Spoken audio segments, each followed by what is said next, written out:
If it's knowledge you seek, we've tools aplenty to guide you in your search. Those tomes wouldn't make the tough letters in, would they?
If it's knowledge you seek, we've done.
Paul said it was an army of Akashi.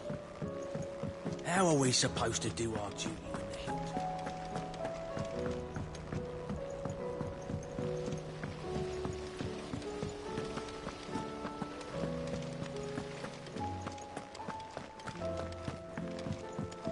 If Amber and the Lazarus are gone, do you think this ship will ever sail?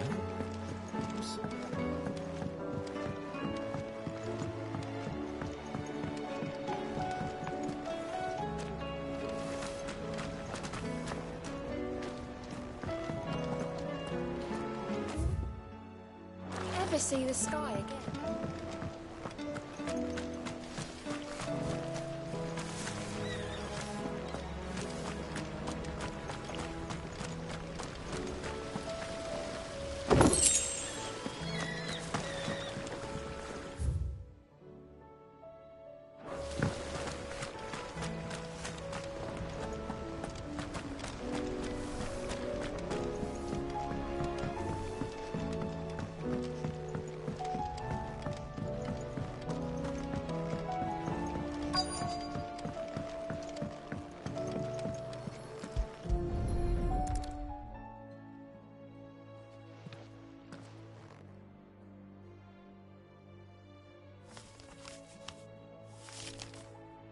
This looks like it's from Sid's old diary. But you'll already have read it. I'd better keep looking.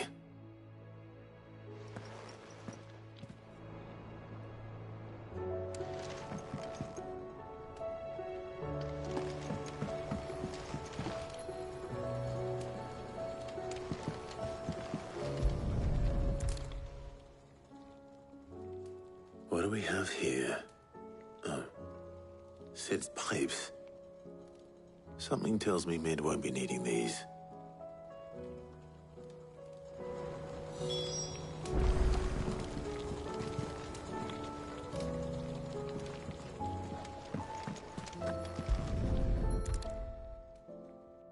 I remember seeing this doll in Sid's cellar. I wonder if it was Mid's.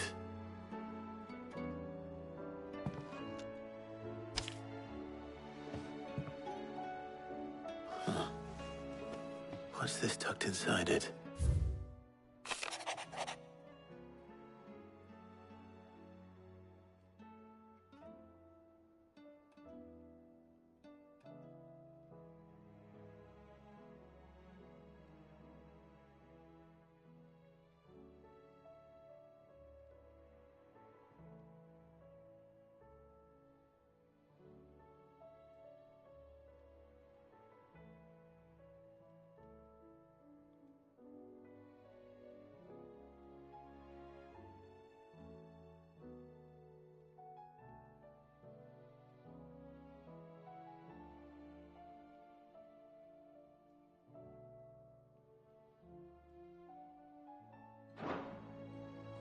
Sid's best invention. Huh. That sounds promising.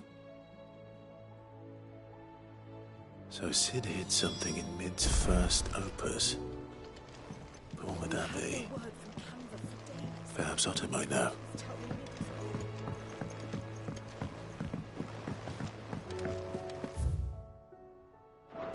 If Amber and the Lazarus are gone.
Well, did you find anything?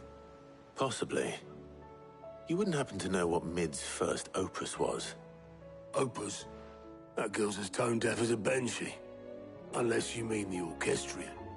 She couldn't have been more than, what, 11, 12 when she cobbled that thing together? It surprised us all. Not least her dad. You should have seen how proud he was of the little scamp. What's that battered old box have to do with anything? I think Sid may have hidden something inside it. Wouldn't surprise me. Those two and their bloody treasure hunts. Half the things in the hideaway were hidden one time or another.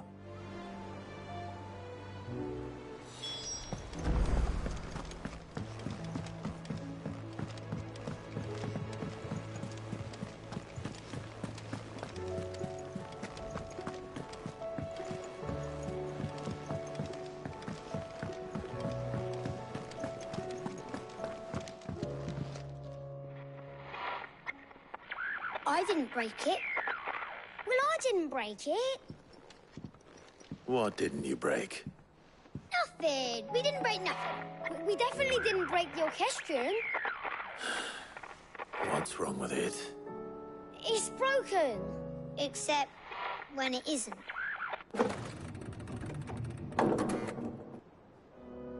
See? And you had nothing to do with this? Nope, nothing. We just wanted to listen to all the songs at once. So we pressed all the buttons. Like this.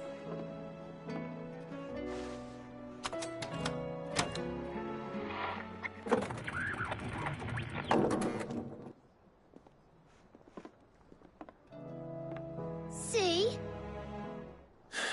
All too well. All right, out of the way.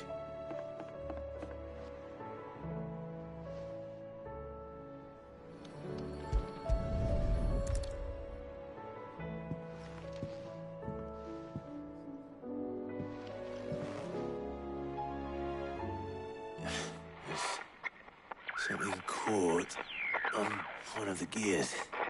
Did you break it? Can you fix it? No, I mean, yeah, yes.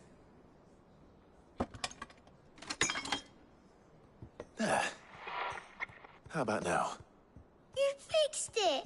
Sid fixed it! He more than fixed it! Yeah, new music! Huh. Never heard this one before. They started playing when I removed this. Whatever it is.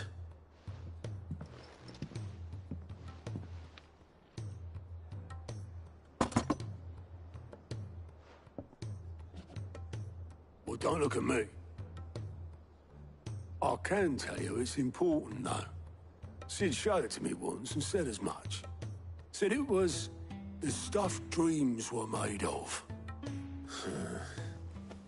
Let's just hope it's the stuff ships are made of as well. Indeed. Let's see if we can make some dreams come true.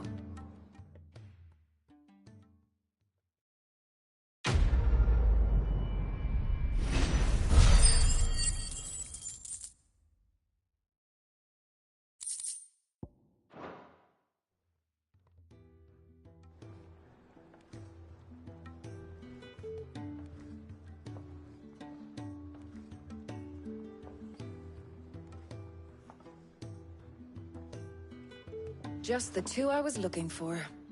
Aye. Who's a patient? Actually, yes. The Crown Prince just left. Dion left. Unless you've another word for stood up and walked off. Yes, left. He did have the decency to leave a message with Obelisk before commandeering one of his dinghies. Should we go after him? No. We're not the Prince's keepers. He's free to do as he sees fit. I'd rather he did so in bed. His wounds are nowhere near healed. Much like yours, I suspect. Otto told me what happened in Canver. What is it with this realm's princes and their aversion to rest? Ask me when I get back. Though I may be sometime. Then at least try to stay safe. And if that fails, try to stay alive, eh?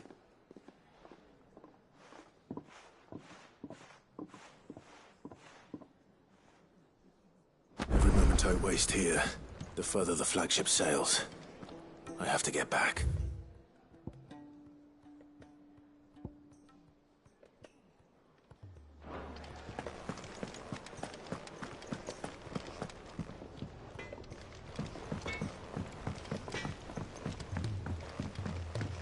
He's a surly soaker.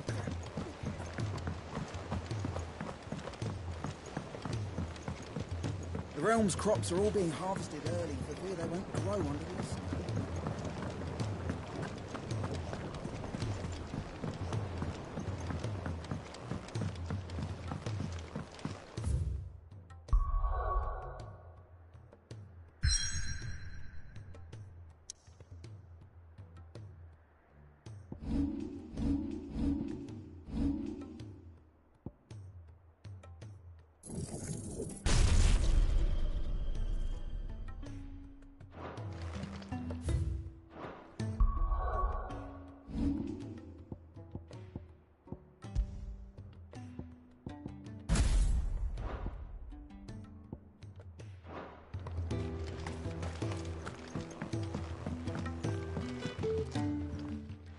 Sid, do you? Vaguely. I'm afraid so. I was able to get most... I fear the soil here does not agree with them. However, I believe I have a solution. I can't wait to hear it. I'm going to marry the Morganbeards with Morbles. I know, but hear me out. Morbles are possessed of a highly choleric temperament. The fire which drives them appears to be maintained by an abundance. I believe that by grafting a Morble vine to a Morganbeard, the appendage's wealth of vigor-inducing nutrients might well stimulate the flower to bloom. The endeavor, I assure you, is scientifically sound. I simply need a vine to prove the theory. And all you need is a... That is correct. As for the Morble, I fear ordinary may not suffice. But, as luck would have it, why, a notice concerning this very creature. How timely. Well, I shan't keep you any longer. I know you have much to do.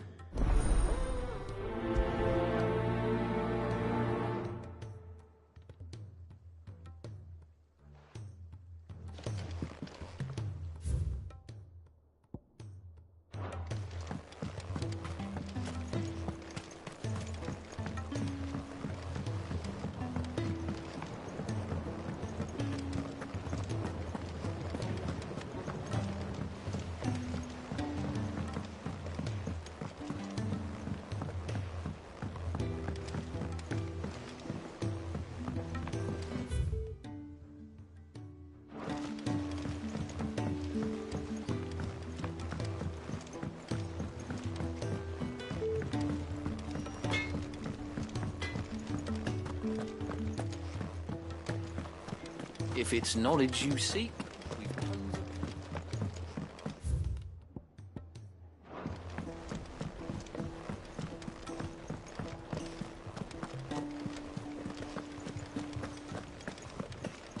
Cole said it was an army of Akashi.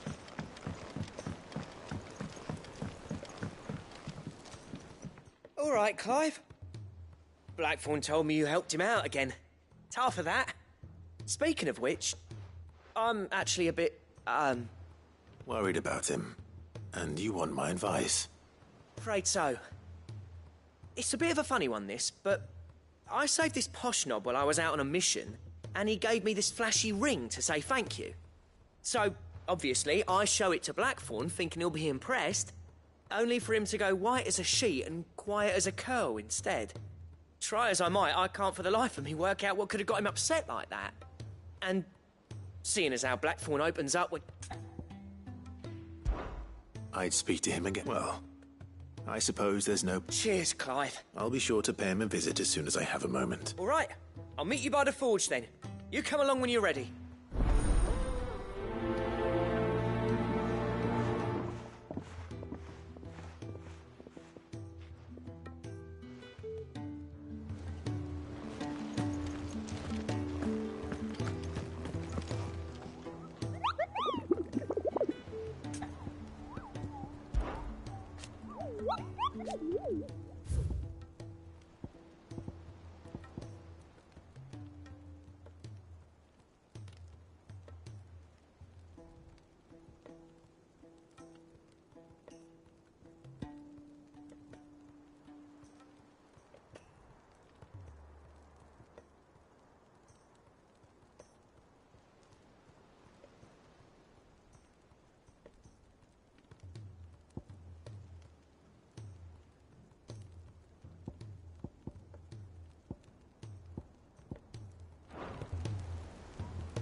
She can't kick this up much longer. Glory to Griga. There you are. What's happened? Taya's busy working herself into an early grave. Since the arrival of her latest patient, she's refused. I've tried offering to see to him in her stead, but she won't hear of it. Clive, she hasn't left the infirmary in days. She's pushing herself too hard. And if she doesn't rest soon, will you talk to her? Order her to her chambers if that's what it takes. Because if she keeps this up, I fear the hideaway will be without its best physica before too... I know better than to order Taya to do anything. Thank you.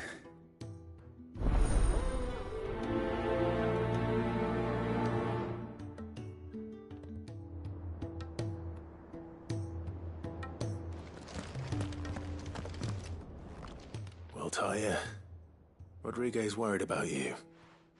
And if what he says is true, then so am I.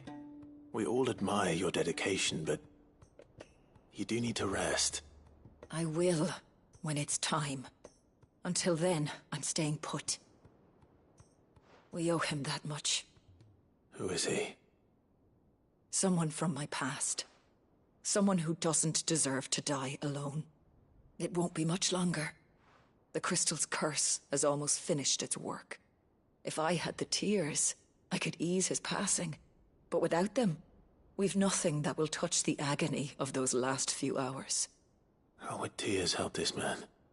Not my tears. Tears of mercy. Alicia. It's the only thing strong enough. You wouldn't, Tyre. Surely. There must be something we can do for him. Sometimes an easy death is the greatest kindness we can offer. You do well to remember that, Rodrigue. I will. We have all the ingredients we need for Alicia Balwam. It needs to be fresh, though, so we rarely have much to hand. I can make the draft if you can bring me what we're missing. Just tell me what you need. There is a species of venom-weeping spider that lives in the forests of Norvent, near Lorbert's Pass. Bring me one of their eyes. Preserve it as best you can, but avoid contact with the tears. I'll make sure the other ingredients are...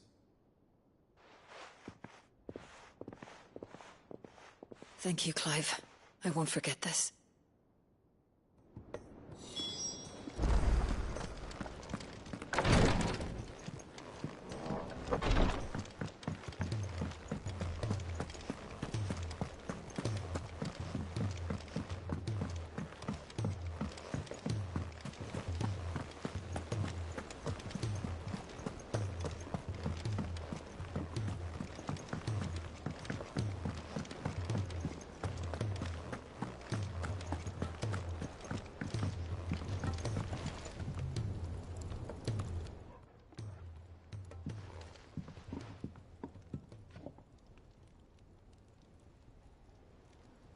Bloody hell, Clive. Not this again. Oh, ain't you got better things to do with your time? That remains to be seen. August tells me he showed you a ring, and that the sight of it clearly upset you. Come on, mate. Bottling it up ain't gonna help no one. If it weren't the ring, and it was something I said... It was the ring, right? It brought back some unhappy memories, that's all. Memories of what? There are things we'd all rather leave behind, Blackthorn. And sometimes it doesn't. Is that so hard to understand? Don't be like that. Fine. If it'll get you off my back. That ring you flashed was the work of Zoltan. We apprenticed together, back in the day. You've never mentioned him before. Why would I? Ain't seen him in decades, and the last time I did, we almost came to blows. The ring brought it all back. I could tell it was one of his the moment I saw it. Vast improved, though. More than I thought possible. That thing's a work of art. So it was a nice ring. Worth a few gil, maybe. What's it matter to you? It matters because engraving metal's a nightmare, and I've got no bloody idea how he managed it. The fact is, I couldn't make anything even half that detailed. So what?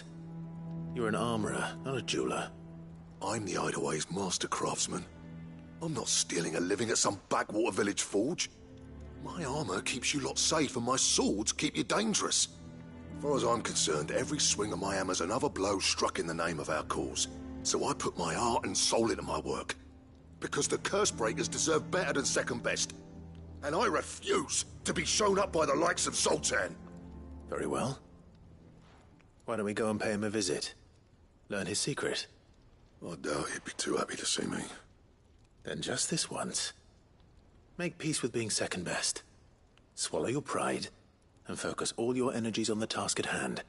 Keeping the curse breakers armed and armored.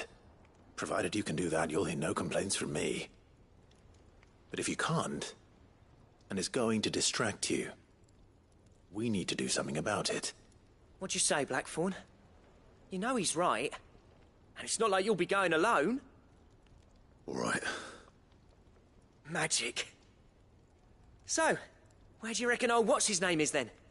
Zoltan, was it? In Dravozd, my old village. He won't have left. He's the chief. Dravozd, eh? That rings a bell. Not far from Tabor, right? Just north of the fields of Carava. Got that, Clive? Meet us at Dravozd as soon as you can, yeah? And I'll make sure Blackthorn don't get cold feet. Good luck with that. I'll see you there.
The free cities under sea?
Kicked out already?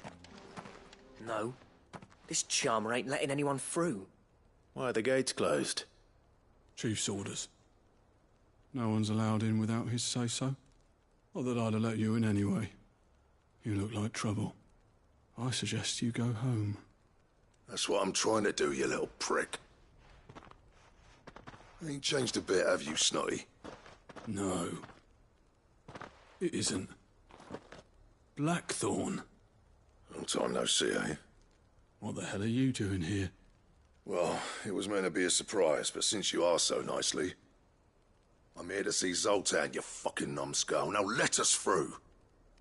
All right. Just don't go starting anything with the chief. Yeah, I promise I won't throw the first punch. That good enough for you?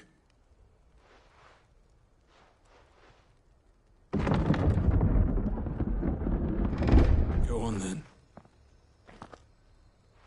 Much obliged.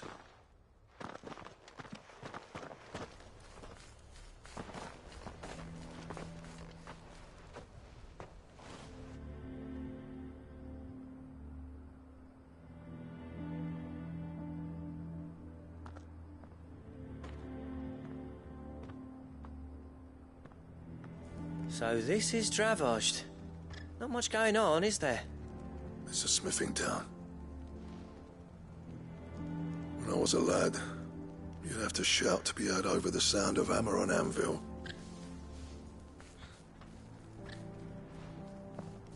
Clive, you're good with people. You speak to Zoltan. Hey, you ain't backing out now, are you? There's a river of bad blood between me and the chief. But if someone can build me a bridge, then I'll cross it. All right. I'll see what I can do. I appreciate it. It'll be near the forge on the hill. It was our master's. He'd have inherited it when I left. The forge on the hill? Good luck. You'll be needing it.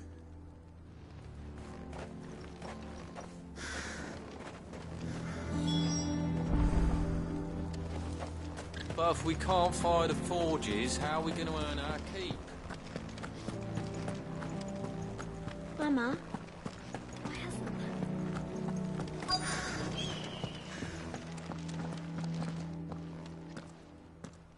Hotter!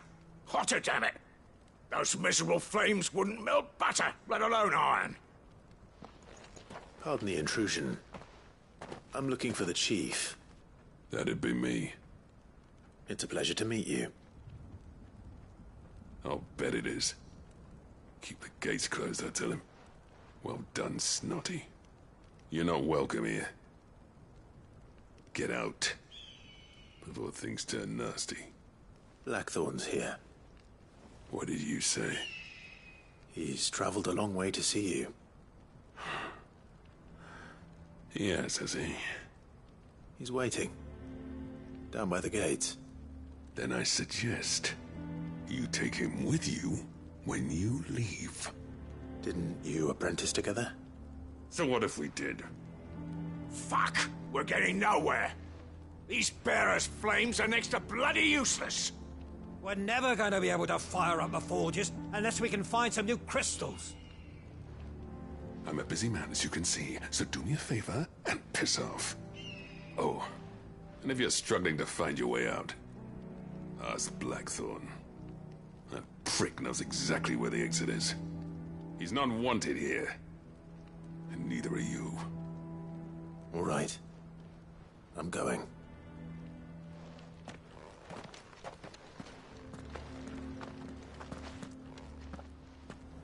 Please, Chief, you've got to do something.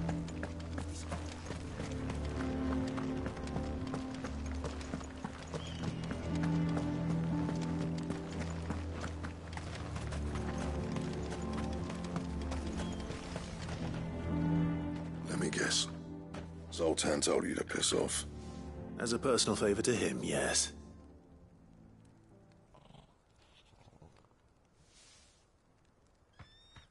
Well, at least he didn't beat about the bush. There'll be no talking him round. Not after what I did. Which is what exactly? If we're to help, we need to know. What turned the village against you? I left. Dravozd. Zoltan. The burden of leadership our dying master dropped in our laps. All of it. There are two kinds of smiths in this world, you see. My kind, who are in it for the love of the craft, who labour on a single piece from dawn to dusk to get it just right. And the other kind, who are in it for different reasons. People like Zoltan, whose work is quick and cheap. The kind of smiths who shit out a few hundred blades, reap the profit, and divvy it out among themselves. There wasn't a single day we weren't at each other's throats. And bit by bit, people started taking sides. You would have torn Dravozd in half had it gone on. So, I left. You didn't have to do that. Zoltan's a better chief than I would have been. His way of doing things kept food on people's tables.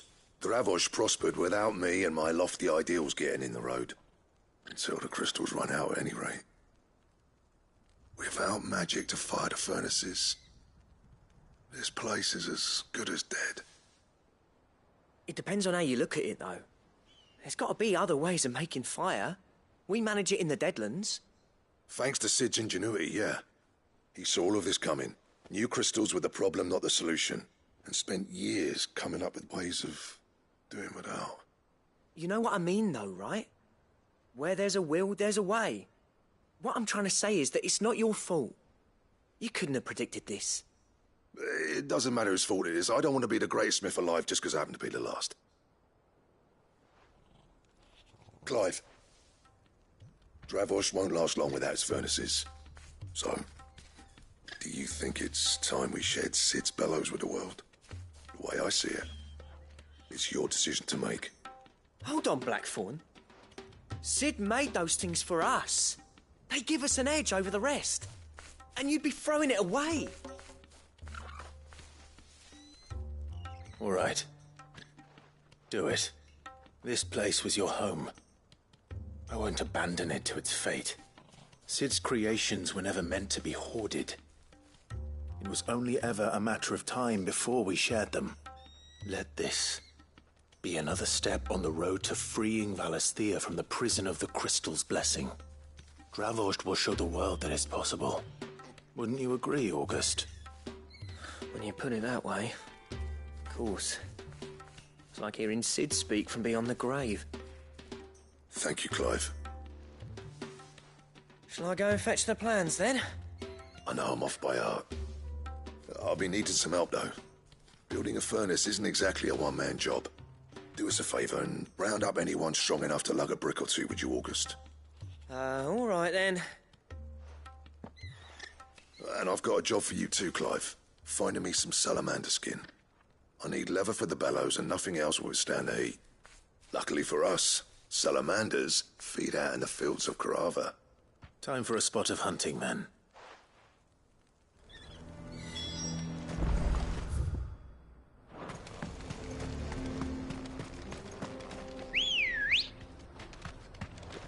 Come on.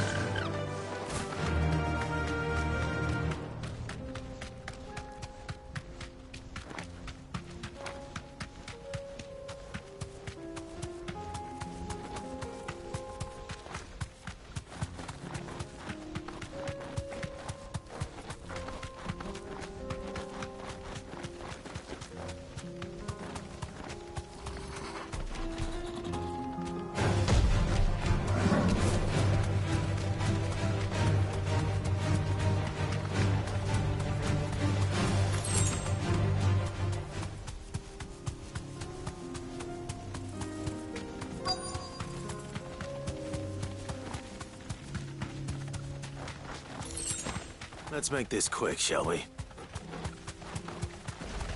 No holding back.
I dare say that will be enough for a decent set of bellows.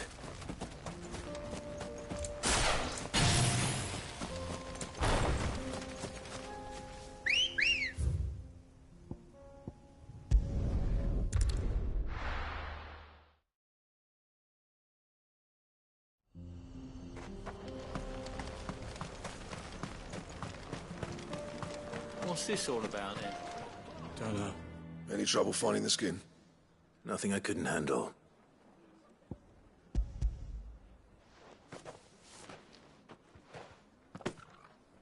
There should be plenty. Right then, time to put these louds to work.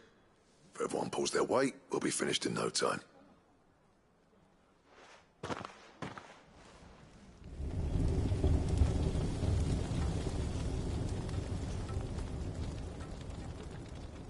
Well, I'll be damned. I honestly didn't think it'd work. But it's hot enough, all right. And without a single crystal in sight. You know what this means, don't you? I do, yeah. Dravost is saved.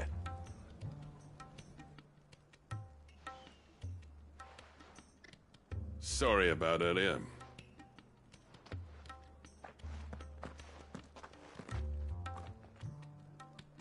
I take back everything I said. That thing you built us is an honest-to-God's marvel.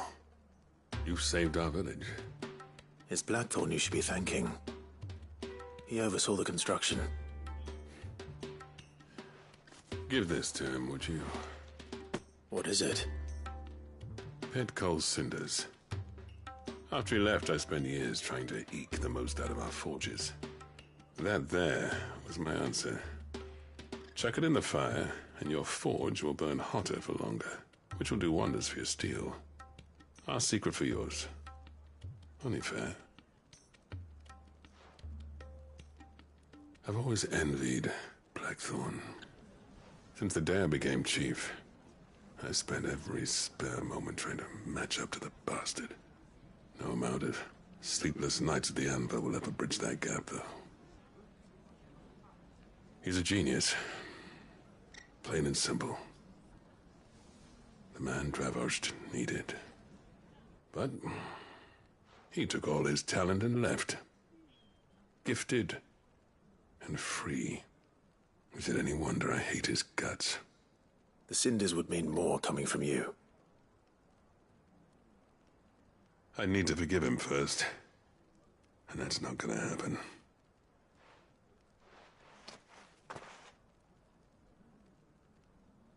Well, you know what they say. Oriflamme weren't built in a day and all that. These things take time.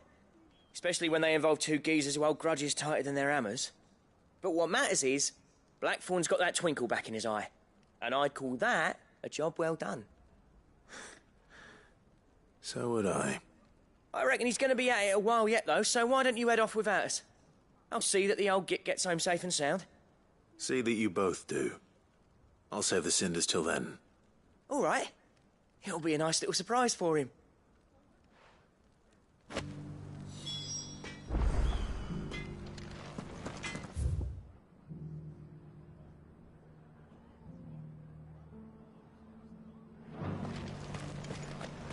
These things are going to taste.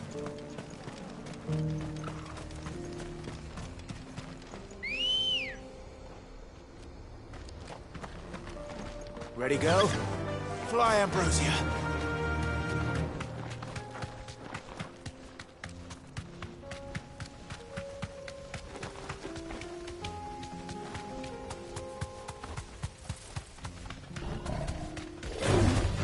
No mistakes.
No holding back.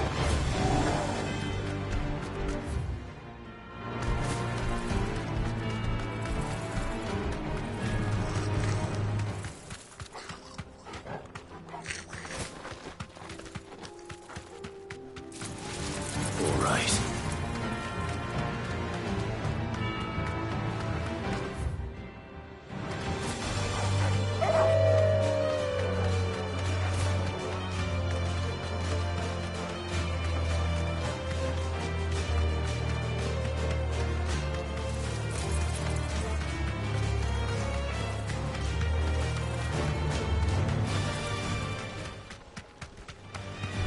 No mistakes.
safe.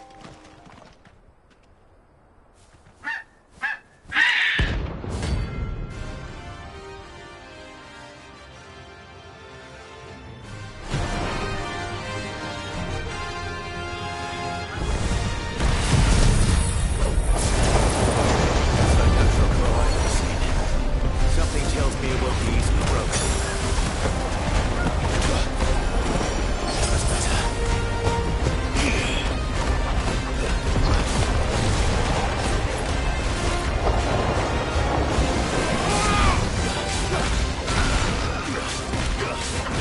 Too slow.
was nothing I could do.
Rodrigo could have mentioned his spiders would be the size of curls.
Your work here is done.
think we're ordinary?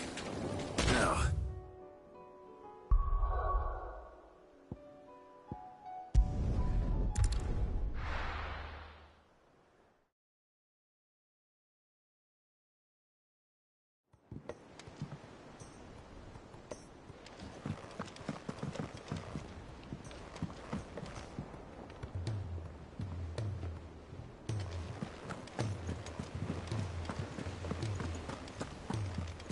Cole said it was an army of Acacia.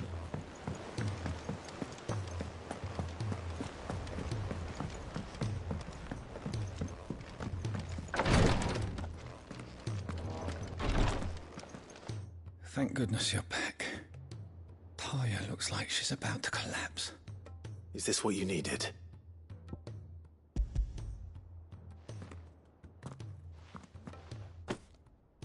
Yes, it is. Thank you, Clive. I'm loath to give a patient Elysia, but Taya's right. A single dose dulls even the most agonizing pain, and all other sensation with it. It may be a gentle way to die, but it is death nonetheless. I wish there was another way.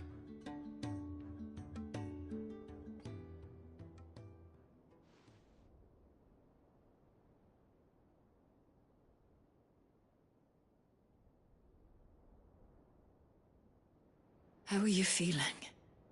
Light, mid-here. Drifting on waves. Good. Just relax. Let the waves carry you to a better place. Thank you, Taya. I'm so proud of you.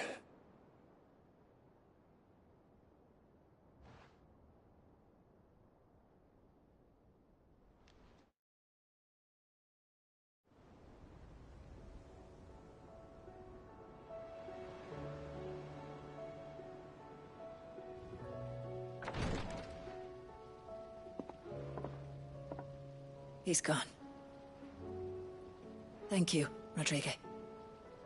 And you, Clive? I'll see that he's properly laid to rest.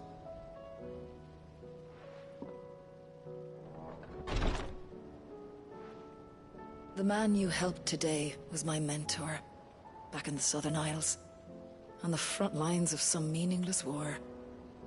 I was still a child when they shipped me to their triage tents, to treat the wounded with my gift. But in such blighted lands, I was next to useless. Until he taught me the true physicker's art, that is. An art we would be lost without. Tears of mercy were his gift to the bearers of the world. A respite from the agony of the curse's end. And a kindness Sid would have approved of. You know as well as I what life is like for a bearer soldier. Marched from one battle to the next, never knowing which might be your last. A commander may care nothing for the bearer spent in his service, but my mentor's gift gave the dying one fleeting moment of tranquility before the end. I've no tears left, Clive. I've seen too many of my friends taken. Something needs to change. And we need to be the ones to change it. And we will. I promise. I hope so.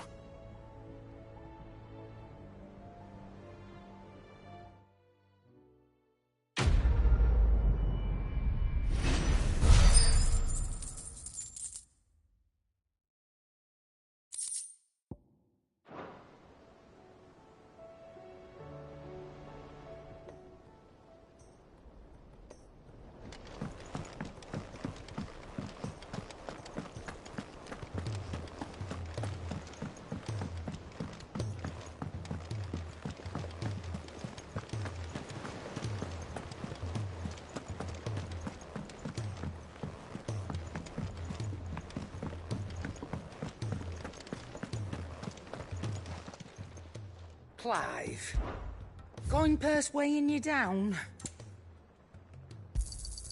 It'd better all be here. You're rubbing me blind, you know. Finished, are you?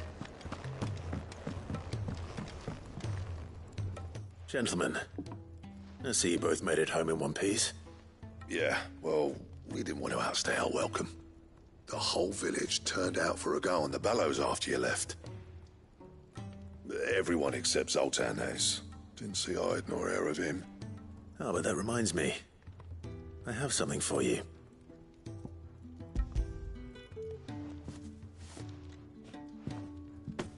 Pick old Cinder. How'd you come by this?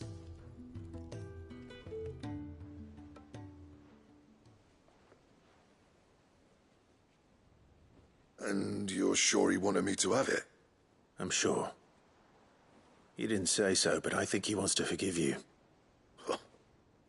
Imagine that. Yeah. You know I could never leave this place, don't you? Every time you put on mail, you and the curse breakers are trusting me with your lives. There's no greater honor for a smith than that. I'm not about to go crawling back to Zoltan for forgiveness, but I will make good use of his cinder. And if that helps save even a single life, then he'll have my gratitude. What was it you said he called me? Huh? A genius? And he spent sleepless night trying to copy me, did he? Sounds like I better get to work. I've got a reputation to uphold. It's good to see you back on form, Blackthorn. I don't know how you pair put up with me sometimes, but I'm grateful all the same. Now, where was I? Oh yeah, about to put Zoltan back in his place.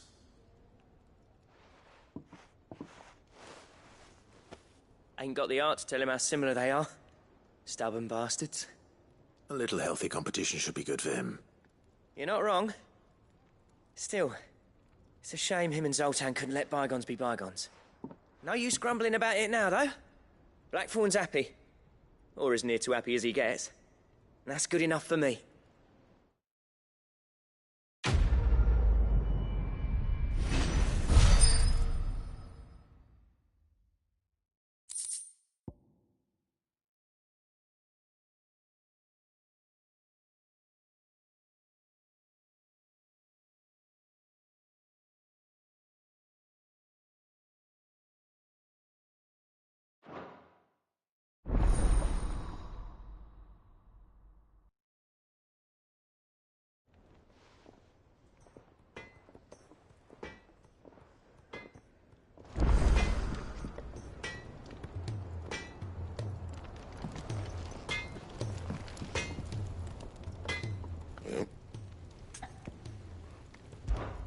So, what'll it be?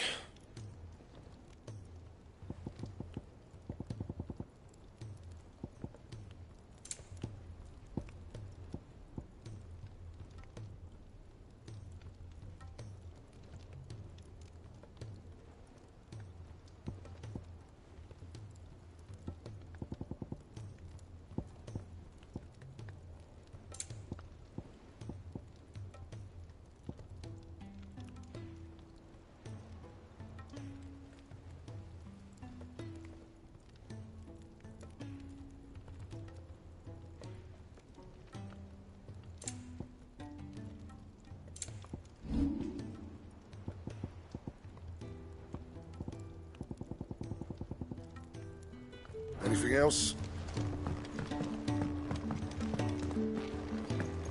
If it's knowledge you seek, we've tons and plenty to guide you in your search. Those toads will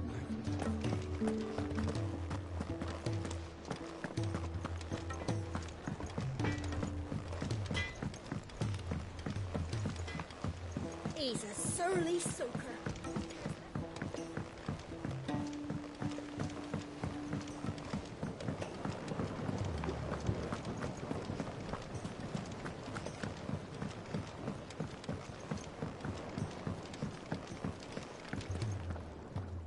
Sid, I can't help but notice that your satchel is twitching in a most violent manner. Yeah. It's your problem now. What an amazing specimen. The flesh positively throbs with vitality. When I successfully graft this to the Morgan beards,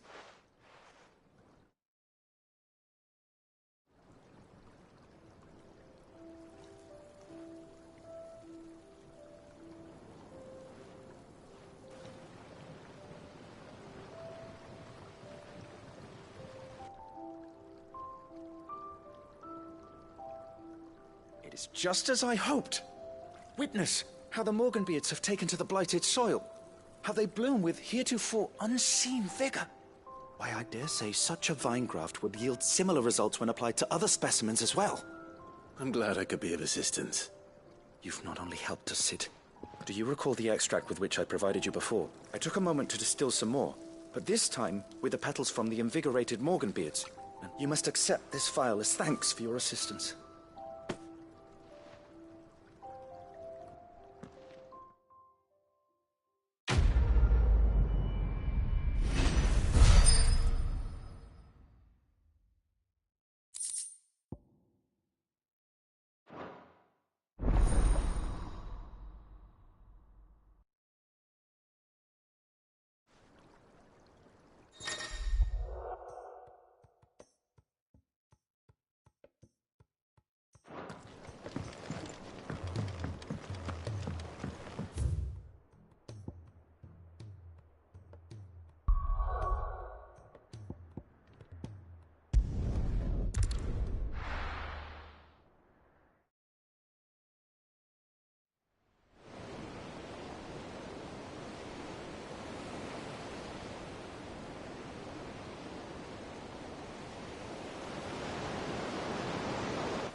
Am I right, Clive? My dad had it all worked out. He'd be proud of you, Mid. His writings may have helped, but this achievement is all yours. Can we catch them? The Aina Yar's one of the largest, fastest vessels ever built. And it won't help she has the wind at her back. Any other ship would be hard-pressed to keep pace with her, let alone reel her in. But this isn't any other ship. This is the Enterprise! And the world's never seen anything like my dad's engine. It certainly hasn't.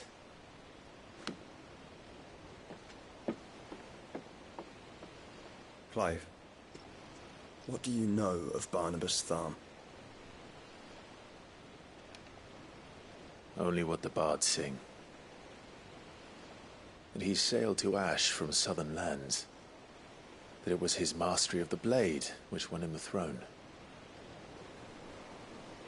And that his sword, Odin's sword, can sever the very threads of creation. But don't lose any sleep over a last tilt. We'll do what we must to survive. What we must. The light! I thought this cove was meant to be hidden.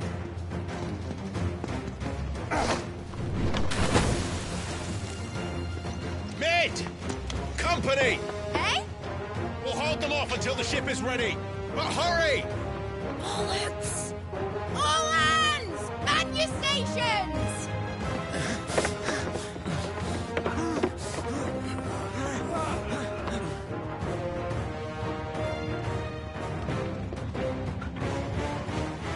Everyone with me?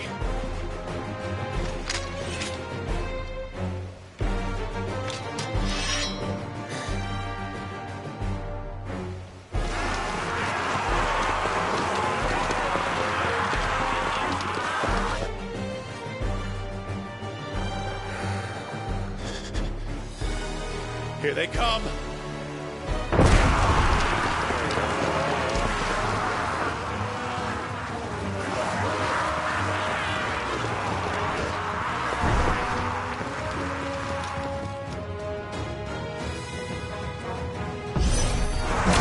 It needs every moment we can give them.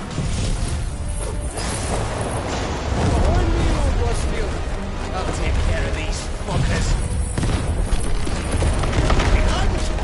I'll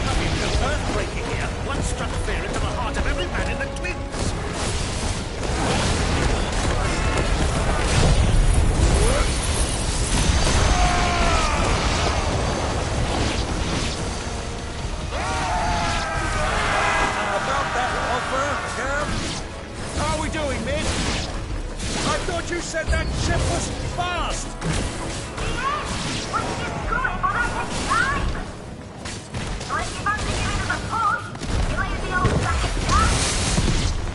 Oh? I haven't felt this alive in 20 summers! Come on then! Which of you lot fancies meeting Post? Don't let the conflict you can. We don't today and I'll stand it back going first. Aye, aye, Captain!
That was easy enough. All right, you lousy lot. Get your asses on board. She's ready to sail. You heard the captain.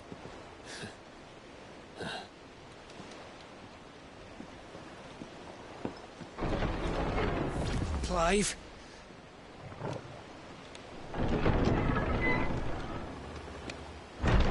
But I thought he was... Confound it. Then it is as I feared. Sleipnir is no man, but a creation of Odin.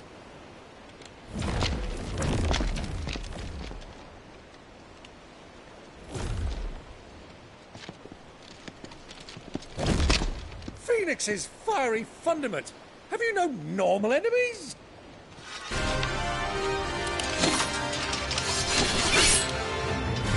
Up for another round? Of course we are. Right, Lord Rosfield? My boy, there was a time people called me the Executioner.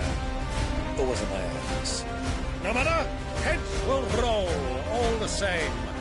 Mate! New plan! You leave! We follow! Follow? Swimming, are you? Oh, bugger me! Weigh anchor! Engine's dead slow ahead!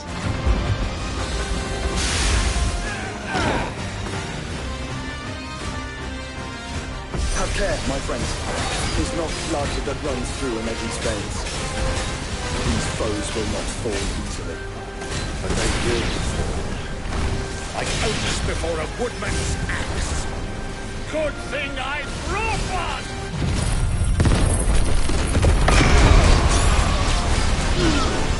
How long are we meant to keep this up? As long as it takes. Unless you have a better. Well, I've already killed at least 5 of the bastards. Fuck it! Let's do the lot!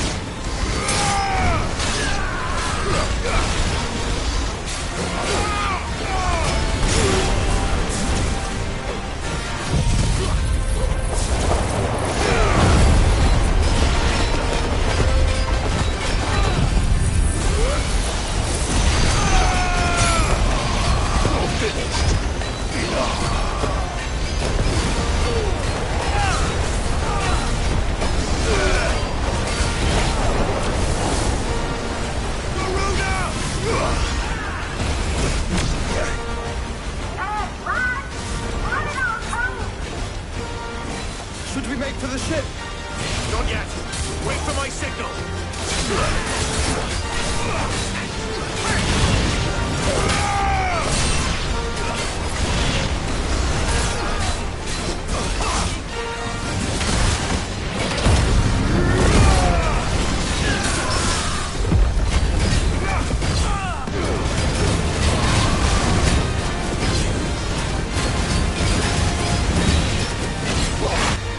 In your own time, Clive!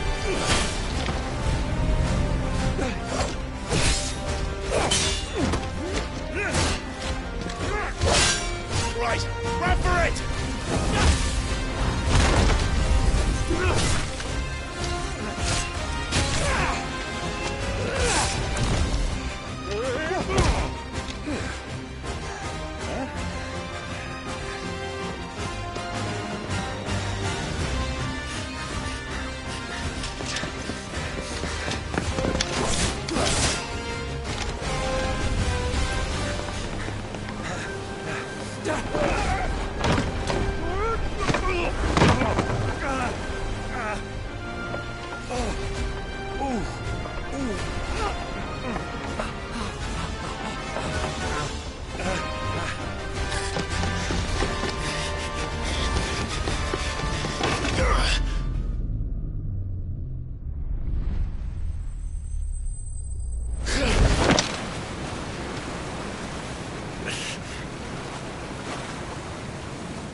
Now, mate! Alright, engine full ahead!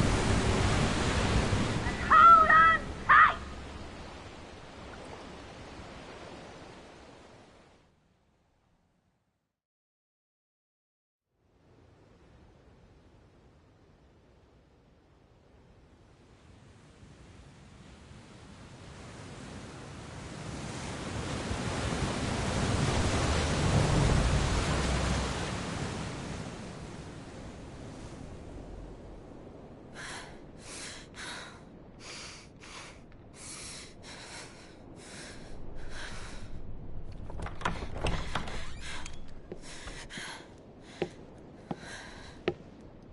What do you want?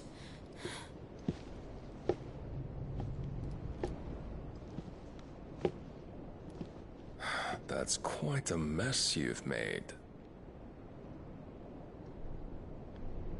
And wholly unnecessary.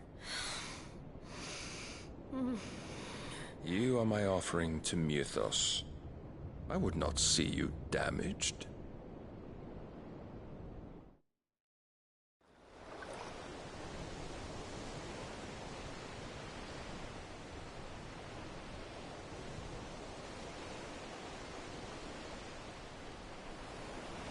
Now back to your stations! Every bell spent treading water puts another league between us and the galleon.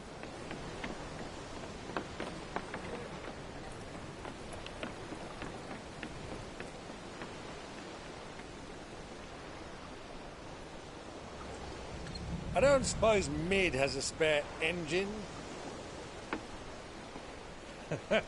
Since you rose from the grave, my fortunes have plummeted. Are you absolutely certain of this quest of yours, Clive? The foes you face are as terrible as they are numerous. Aye. And they'd have us live and die on their terms, which should answer your question. Ah. You have that same stubborn look as your father did when he set his mind to something. On the battlefield, I am but a single axe. A deadly one, mind, but a single one nonetheless. Yet what you require is 1,000, and I believe my old friend in Brandalar can provide them.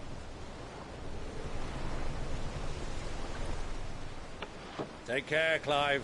I have many more tales of your father's exploits to share. And I cannot very well do that if you're dead. Again. Good luck, Uncle. And may fair winds attend you. As for you, Joshua, take care. I shall do my best, Uncle. Farewell, my nephews. When next you see me, it shall be with an army at my back. Oh, oh, there. Oh, oh, oh.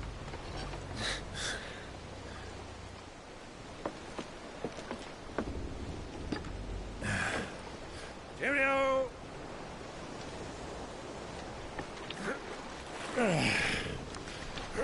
Oh, yeah. Do keep up, my boy.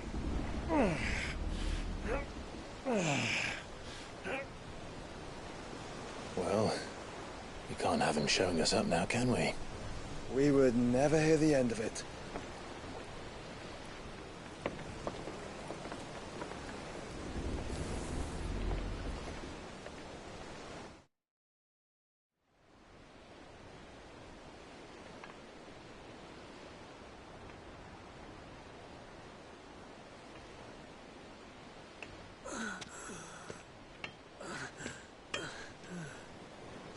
Krieger, have mercy.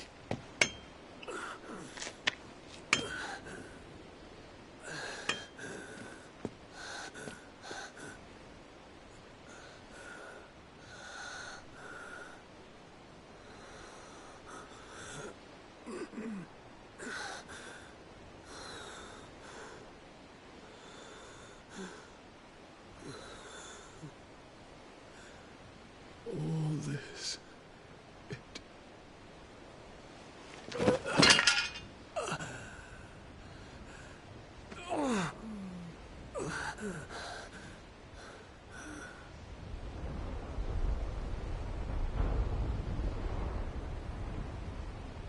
What have I done?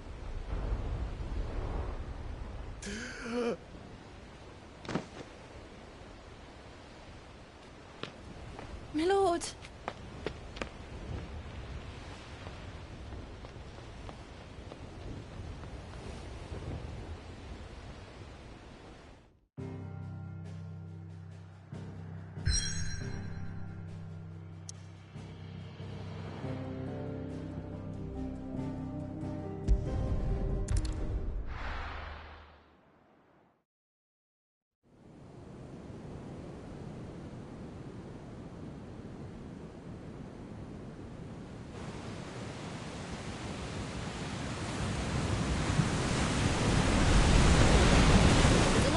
Between here and Waloed, but any ship heading north has to round Zemeckis and put through the Narrow.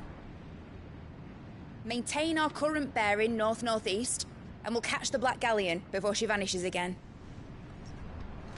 What's to prevent her from circling around Ash from the south? With these winds in those waters, it'd taken forever and a fortnight to reach Stonehenge. Mid knows what she's talking about, Clive.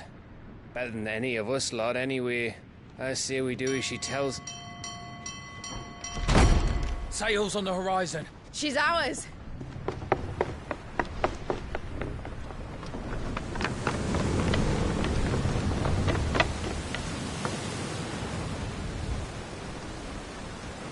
Look alive, boys! Pull ahead! And keep those furnaces fed! Aye, aye! You feel that, Jill? All hands! Battle stations!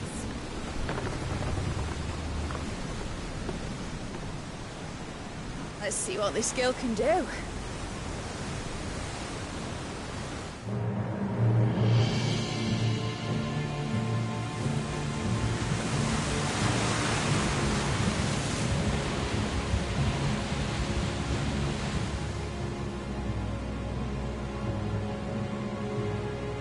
Where one leads, so does the other follow.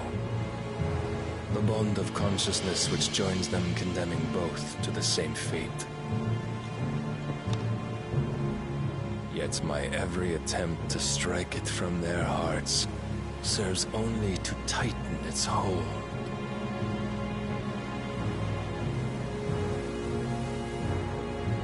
Fascinating.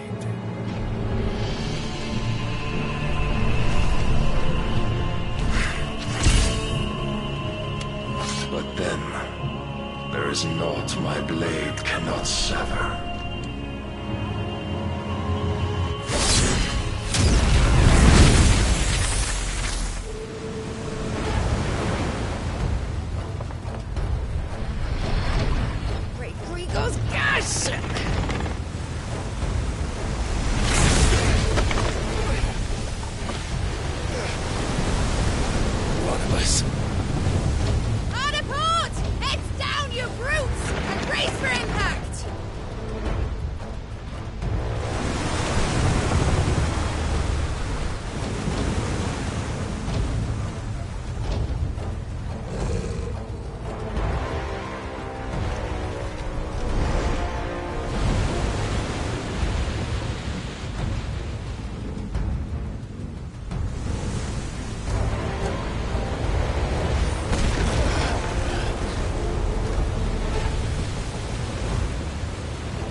or never. I'll find her.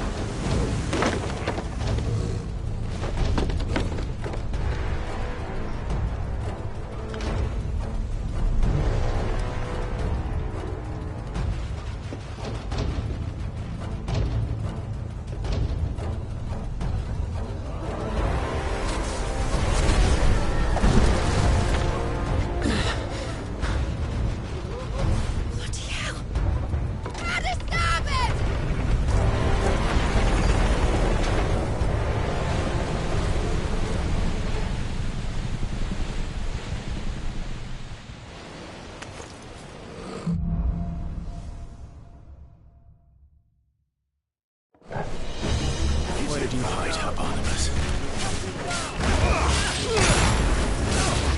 Stay down!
Hold on.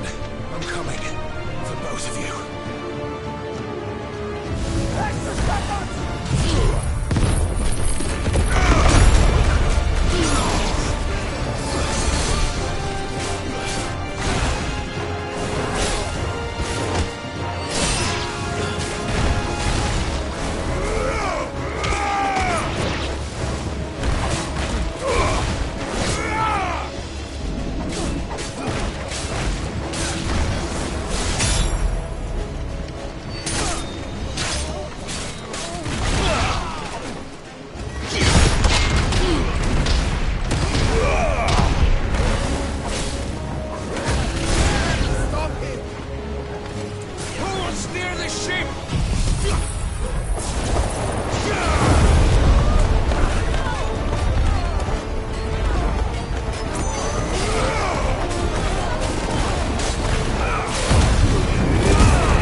Get back!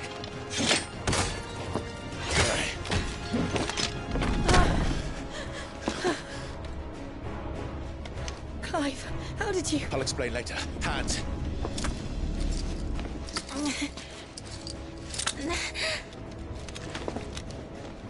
Can you walk? Out of here I can.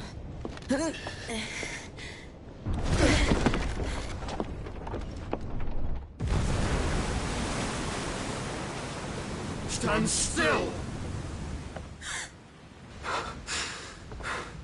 Phoenix. Are you not the dominant of fire? I see naught before me but a guttering flame.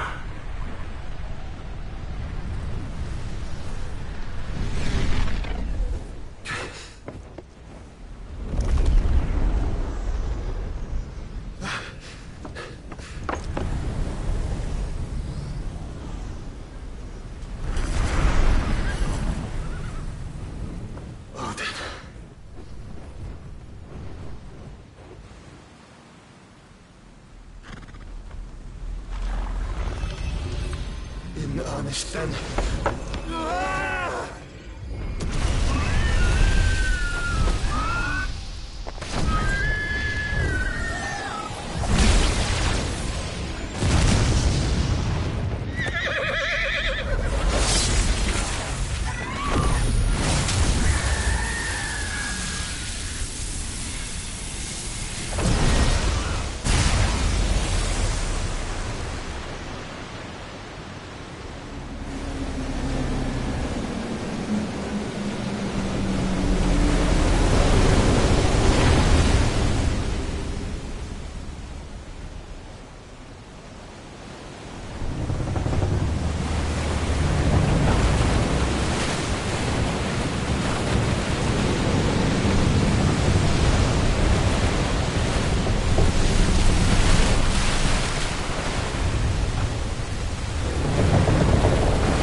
Can you go on?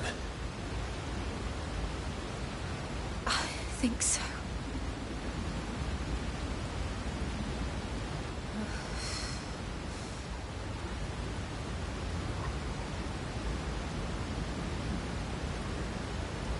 But to where?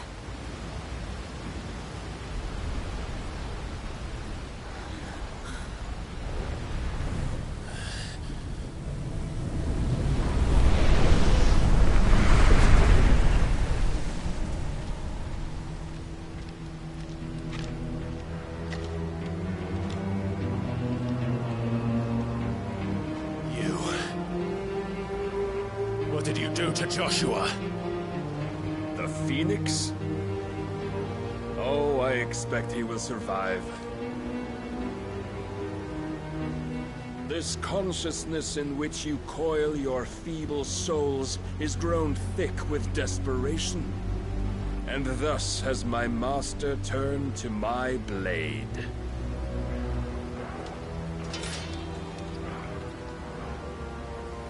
The world will soon be painted in black. And all that live shall gather in death's autumn wake. Not if we remove the cause of this misery. Not if we destroy the last of the Mother Crystals and restore balance to the world. Come. Do you truly think it's so simple?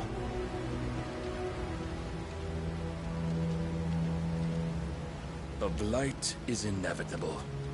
Not even the Almighty might stop its endless march. Your efforts will avail us naught.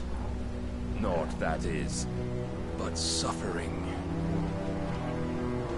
You must embrace the truth, Mythos.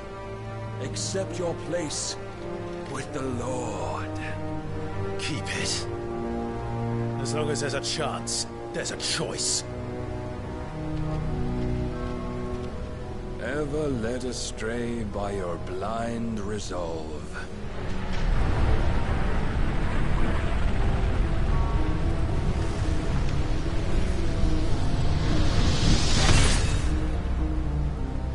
Now, it is time you learn the inevitability of your divine fate. However much it may hurt. Get as far away as you can. Clive, no. Trust me, Jill.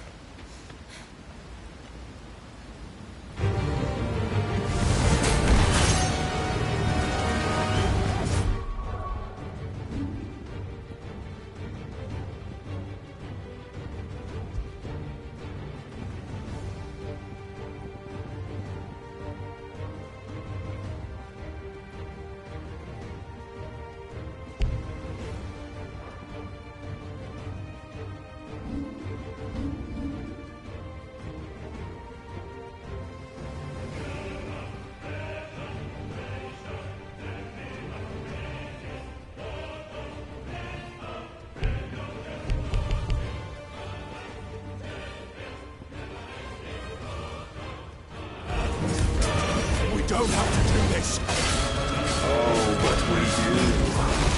If only to remind you of your duty. Come.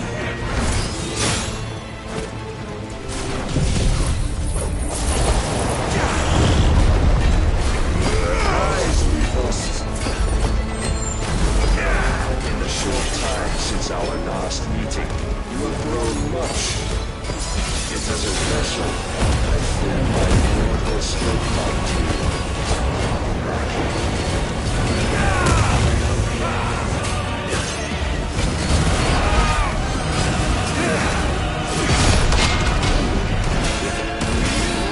All this fire and fury, and for what?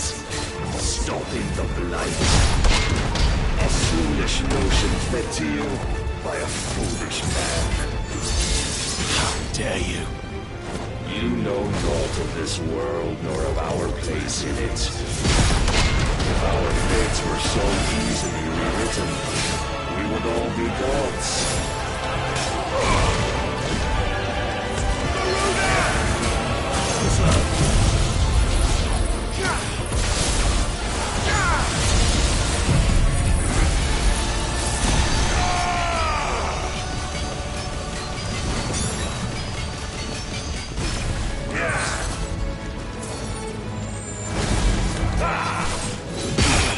Defend yourself.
Thus is the light of hope severed.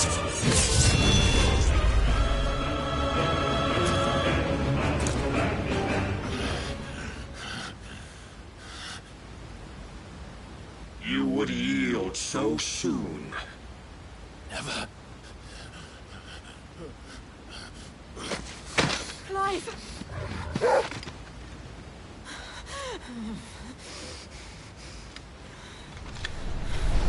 Do you not see?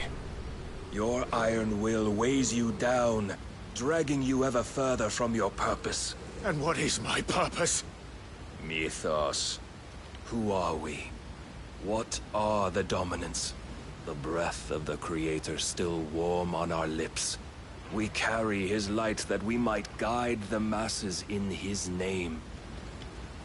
We are but mighty acts of God.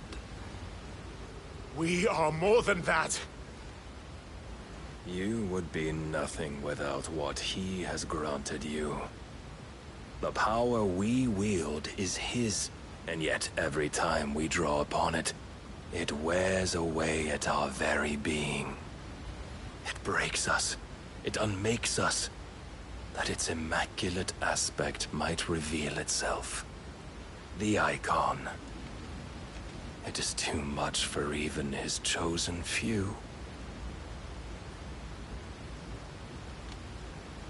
Apart from you, Mythos, you wield the might of many, yet your body does not answer for its avarice. What are you saying? What I am saying is that we dominants are a means to an end. We were created for you, that you might drink deep of our strength and thereby fulfill your divine purpose. Which is? To feed.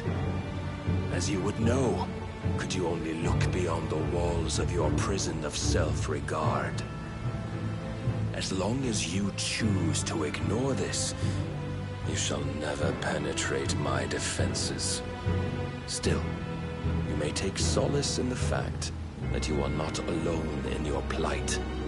The chains of volition shackle all of mankind, but there is yet cause to rejoice. For the Lord, in his mercy, has taken pity on his flawed creations, and shall see them restored to their proper forms. And what exactly would that be? Why, loyal servants to God. No. Manners, Lord Rossfield? They are men, like you and me. Albeit ones unburdened by the wills that drive our kind to madness. They are pure. They are divine. You mean to turn everyone Akashic? Not turn, Mythos. Turn back. For too long has mankind been led astray by their clamorous wills. It is time they return to a world of quiet equality, where they might once more know salvation. Salvation? And abandon everything we hold dear? We don't need your salvation. We'll save ourselves, and we'll do it on our own terms. Not yours. And not your gods. With every defiant expression of your will, the tighter the chains of consciousness become. But perhaps that fact may be put to use.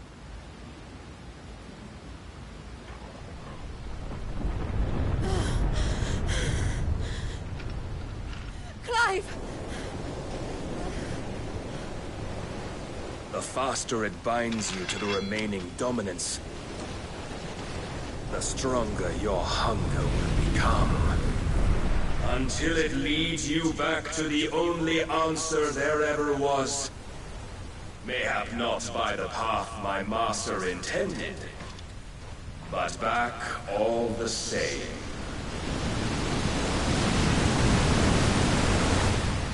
Ash is not far. I could freeze a path. You're in no fit state.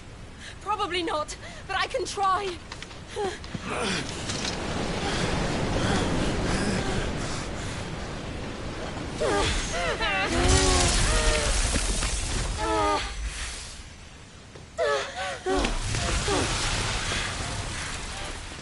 Don't look back!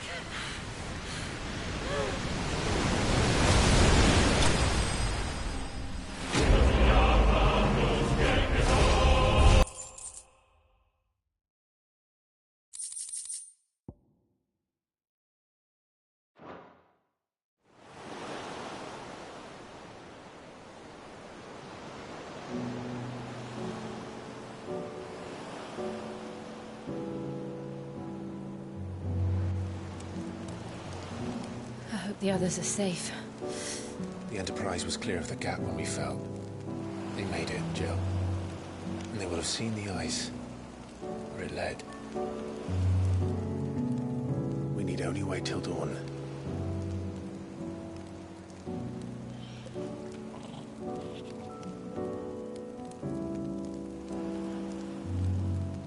This is the second time Barnabas has bested me.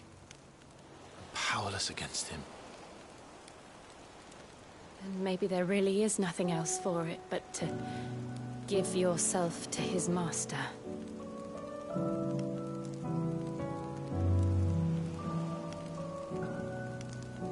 Only you won't do that. The Clive I know would never do that. So you believe? But do you really know me? If what Barnabas said was true, then I'm more monster than man. And each time I summon the flames from within, I burn away the things that make me who I am. Do you, though? Think of what you've used that power for. Of all the people you've saved. It doesn't matter how or by whom it was granted, only how you choose to use it. And you've chosen to use it for good, haven't you? I've also used it to kill. What if that's my purpose? What if it's all I'm good for?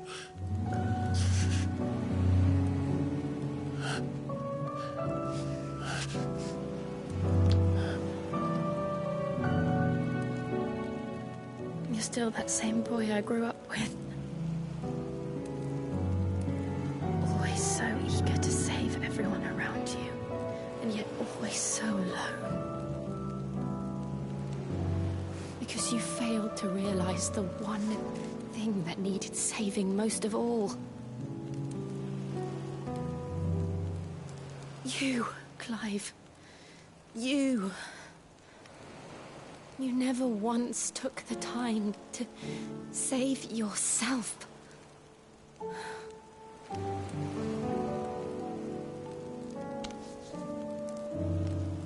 Myself. I think I might be beyond saving. No one is beyond saving.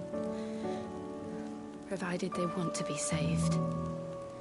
You fight to survive. And you survive so that you may protect those you love. It's what you do. What you've always done.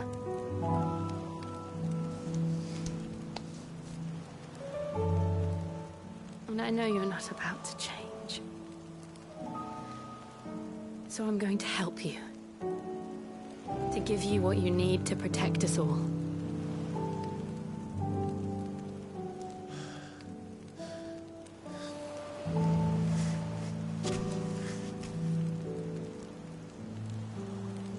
Jill. Are you sure?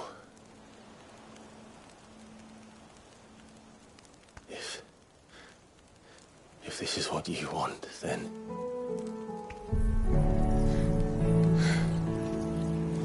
Don't worry, Clive. It is.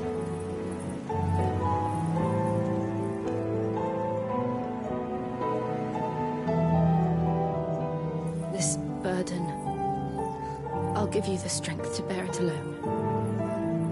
But I'm not alone. These burdens I carry, my sins, my pain, my sorrow, I see now that they are all a part of me.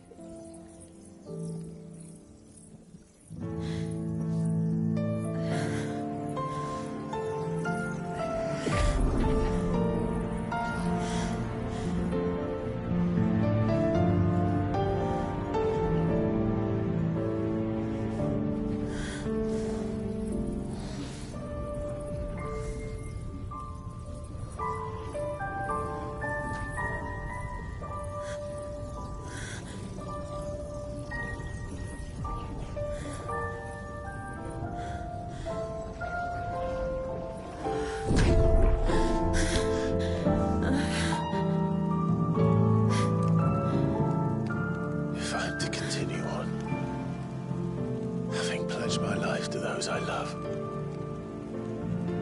then I will gladly bear your burdens too, until my last breath. Clive.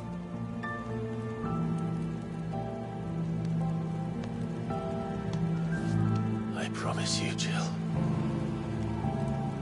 we will find a way to escape this fate. Find a way to save each other.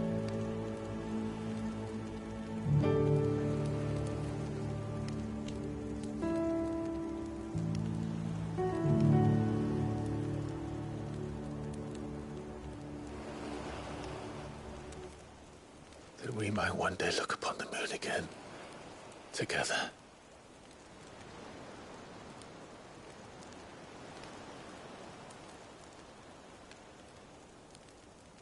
And I promise you, Clive, that I will be there, no matter what you must become. I know.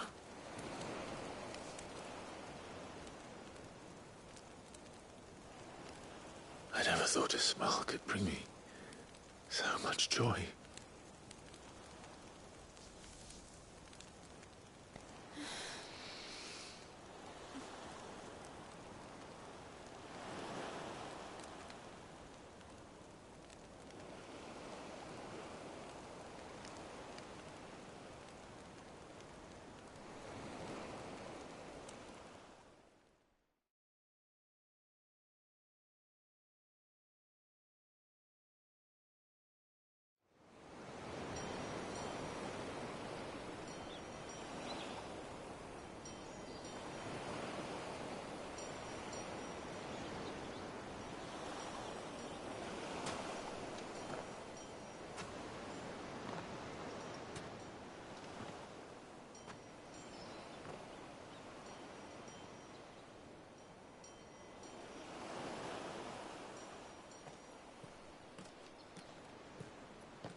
What of Barnabas?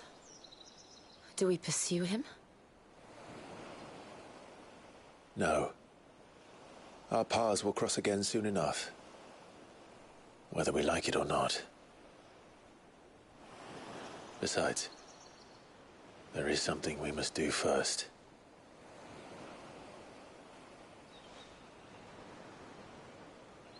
Of course. Drake's spine. The last Mother Crystal. The Einherjar is at the bottom of the sea. Waloed won't dare move on Storm without her. But they know we're coming now. We'll need a plan. And a damn good one at that. Then let's go home and find one. Ash will have to wait.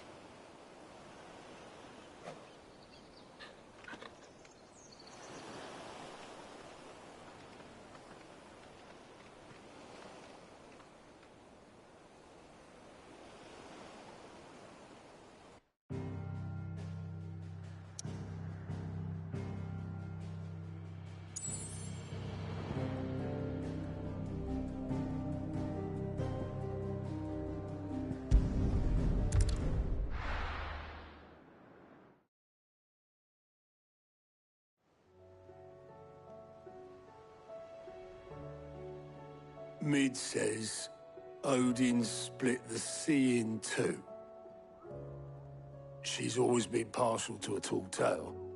But there's tall, and then there's tall. I struggle to believe it myself. I see your uncle isn't with you.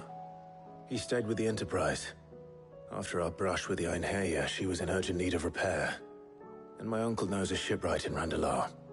We're to join him there when we're ready to sail for Ash. You sure that's wise? Last I heard, the place was still overrun with Akashic. Show me a city where that isn't true. Ultima's plague is spreading. We're running out of time, aren't we? We've done our best to shore up that hideaway. But I doubt a few planks will stop what's coming. Still, we'll keep at it. Every little helps, I suppose. Let's hope so.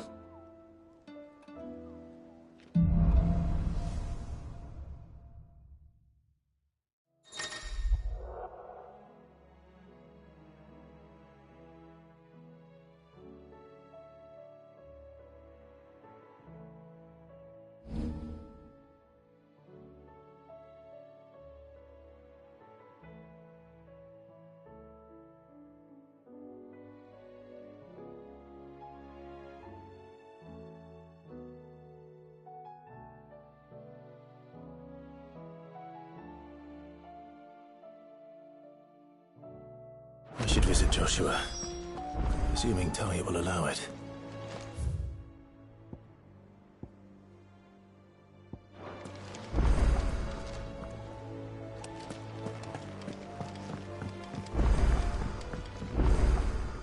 Heard the bad news then, did you? What bad news? About Dravost. Blackthorn's old haunt. With the forge and all that. Well, anyway, the mines just down the road from there are spewing out ether like no one's business. And the village? Safe from the flood for now, but they've got other problems. Akashic.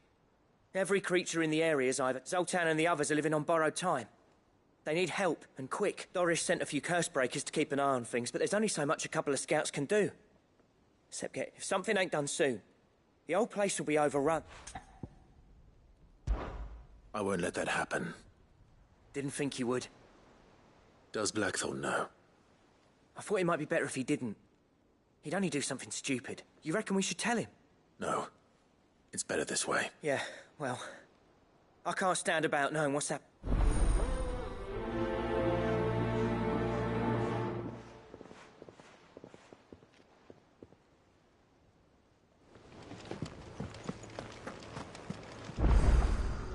How may I help you today, Clive? Is everything we've received and everything promised? All yours.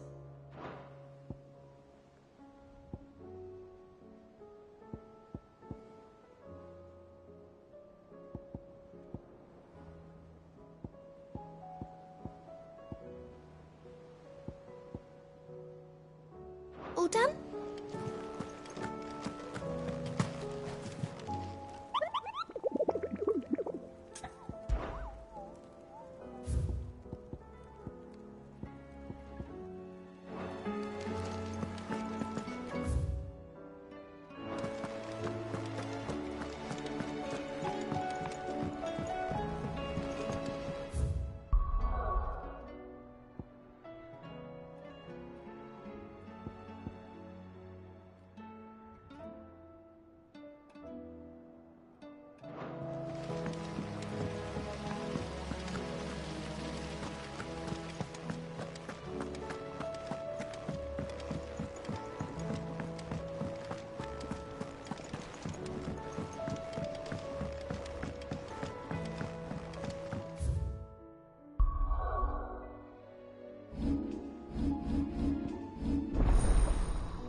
How was she? The Enterprise, I mean. Ah, Sid. Just the man I was hoping to see. Did you have a mo? Don't tell me. You need more bomb ash. Oh no, we still got plenty of that left. I'm working on bringing another one of the Chief's designs to life. This time, it's a new smelter. It's got a reverberatory hood over the top for additional thermo amplification and a system of reciprocal recirculatory regenerators that let's just say it gets very blimmin' hot. A heck of a lot hotter than anything Blackthorn. Only mithril engines get hotter. And you can't chuck ore in one of them and get metal out the other end. Trouble is, we won't be able to make out of any old rubbish neither. We need the good stuff. And I hear you once helped Helena get her hands on it. If it's for the good of the hideaway, I'd be happy to. Oh, it is. I promise you. So, what exactly is this good stuff you need me to find? We've got a couple of examples here. More fallen materials. So this smelter is similar to the mithril engine in more ways than one. That's right. They're a bit like the thermal helms. Fallen ceramics deal with heat like nothing else. And what's more, they're directional, transferring heat from the inside to the outside. But these things, we've collected as many as we can. And I know where we can get the rest. So you want me to visit some ruins, destroy some echoes, and that's it in a nutshell. We're only 3 short, mind. And we know there's one up Amber Way, in that, and another in the Silent South, over in Dalmekia. Last one is in the ruins of Advent, which is in the... All right then. It'll do. I'll be...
With Canva in the hands of Akashic, we'll need to find another port.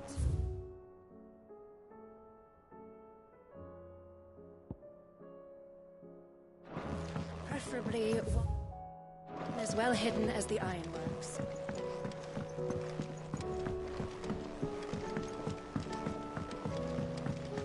Miss, can we read Miss Editor's story for our lesson? Canva lost.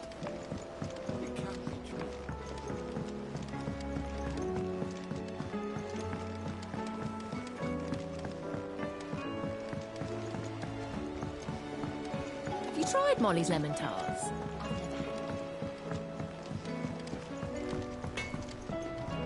Trouble with your gear, or what do you want?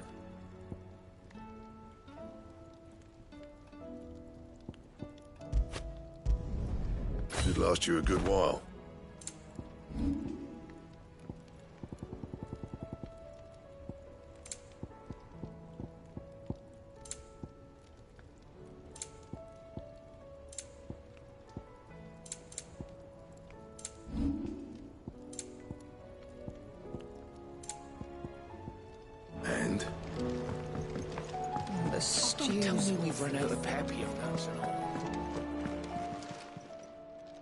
It's a dangerous world out. You'll not find a better price than that.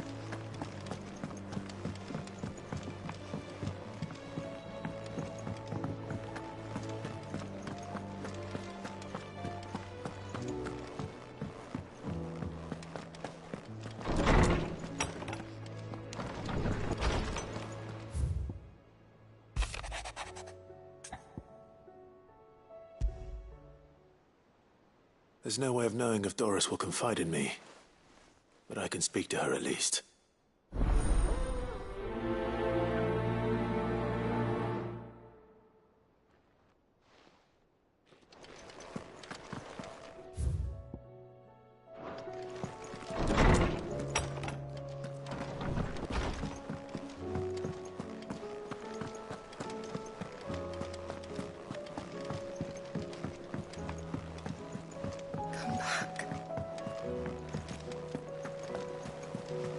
Covered in nicks and lumps, the lot of them.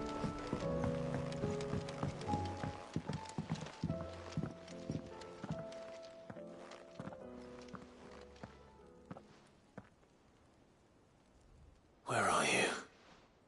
Can I help you, Sid? I'm looking for Doris. Is she here? I'm afraid not. She's at Martha's Rest on a job.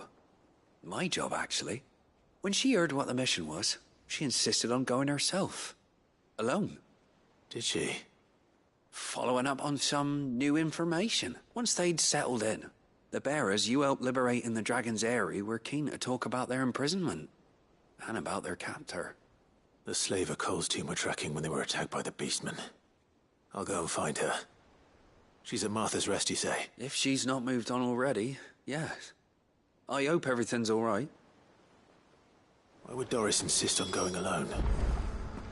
Maybe Cole was right to be worried.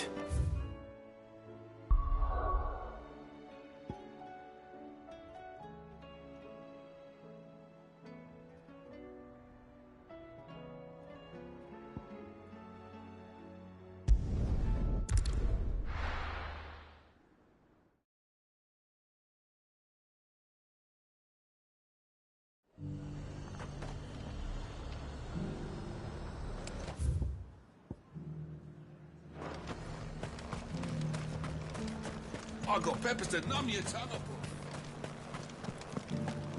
But there were ghosts at the gates, not these.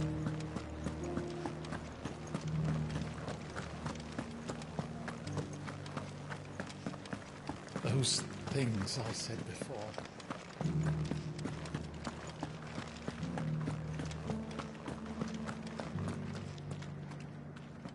Oh, Clive. What am I to do? My wards and I may soon be without a home. What's happened?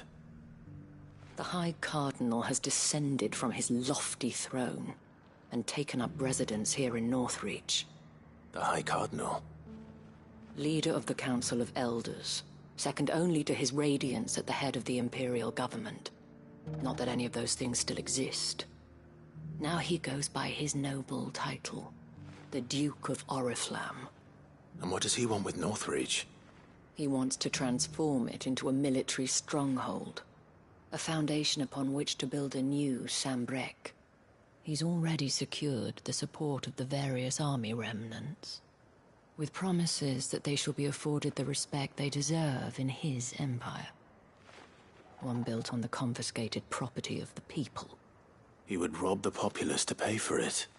Believe me, I have used every means of persuasion to discourage him from this folly. But for whatever reason, he will not listen to me.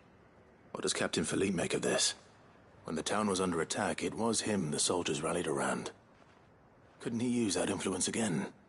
How? By speaking out against one of the most powerful men in Sambrec. A man whose stated aim is to revive the empire Philippe's comrades swore to serve, and to improve the soldiers' lot within it. The captain can offer them a regular supply of gruel, and an occasional trip to the Vale to help them forget the terrors they face each day. The Duke offers them a vision of strength and safety. No. Any attempt to incite mutiny would cost Philippe the support of his men, if it did not cost him his life.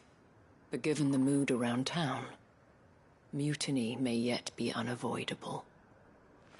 The people have little appetite for further deprivation, least of all when it serves only to elevate others. And who could blame them? Clive, would you appeal to the Duke on my behalf for your services to Northreach? You have the respect of the soldiers, and they will take you to His Eminence if you ask them.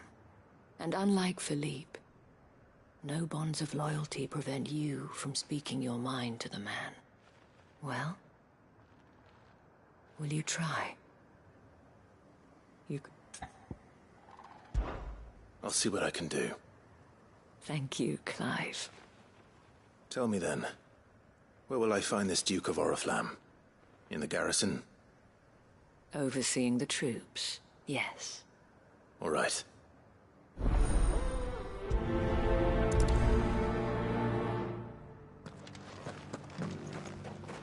I may have met this Duke before, at the Remembrance Ceremony. Let's hope I didn't make a strong impression.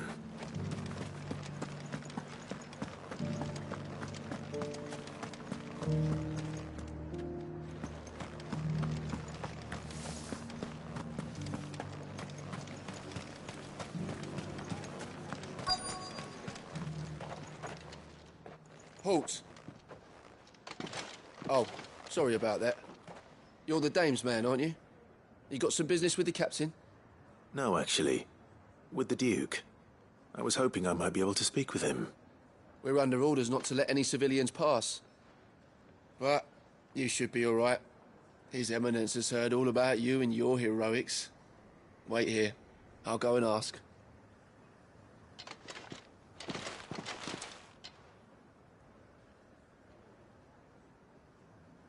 So, you are the sellsword who lent his aid to the garrison. The Empire owes you a debt, and I shall see it repaid. But tell me, is it wealth that you seek, or favor? Neither, Your Eminence. I thought only to inquire about your plan to turn Northreach into a stronghold.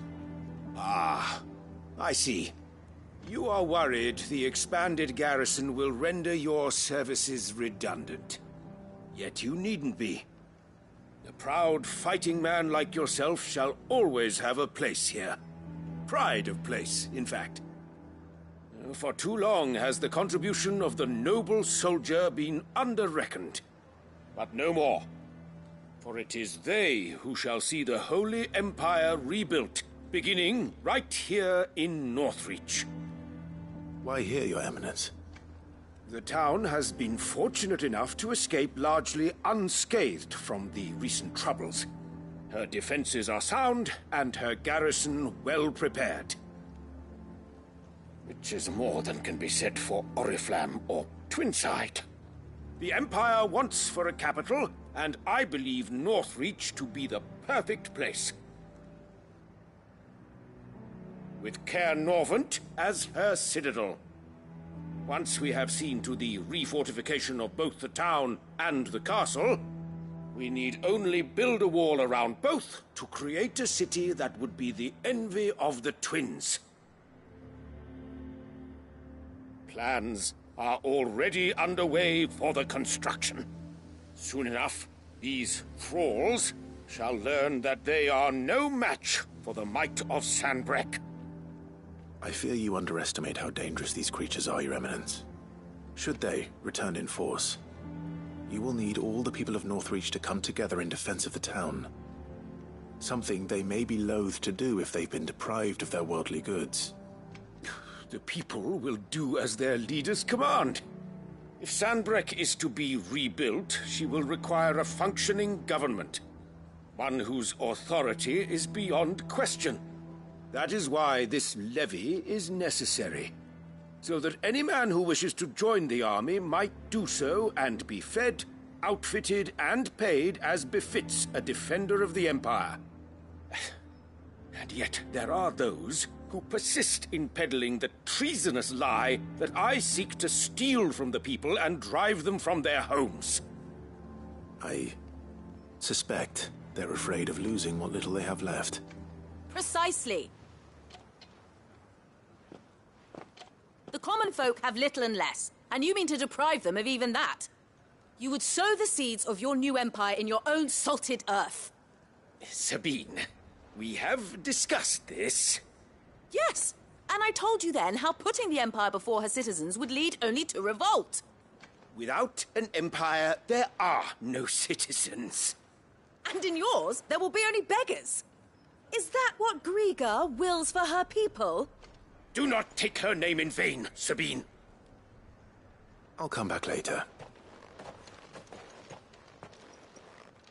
A citizens' revolt. I wonder what the people really think of the Duke's plan. It wouldn't hurt to ask them, I suppose. Let's begin with those on the other side of the wall.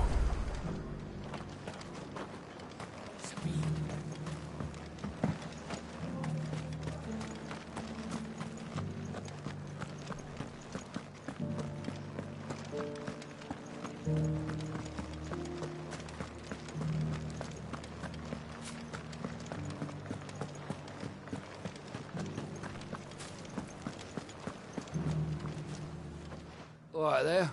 What is it you're after, sir? Just your opinion, actually. I wondered what you thought of the Duke of Oriflamme. Oh, him. Not much. None of us traders do. It's thanks to nobles like him that we had to set up shop this side of the wall in the first place. Couldn't have the rabble getting any closer to the holy capital, could they? And now he's trying to drive us out completely, threatening to take everything we got from us if we don't clear off. If the dame said she wanted him run out of town, I'd be straight through that checkpoint, tar bucket in hand.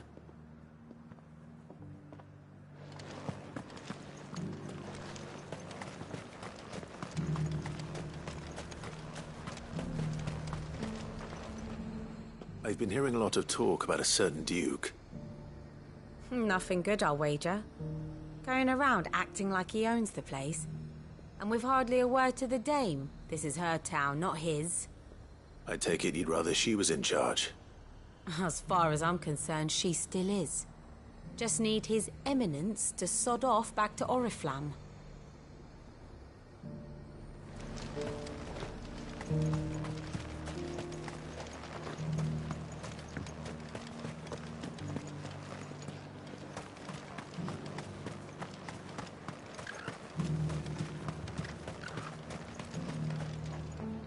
A question, if you don't mind.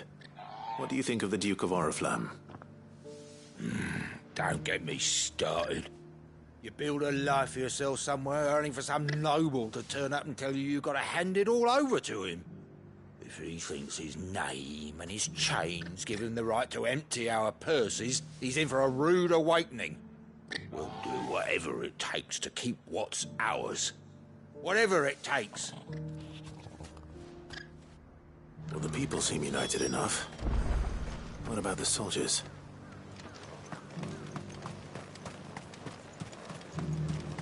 I heard the dame got an eye concert with him.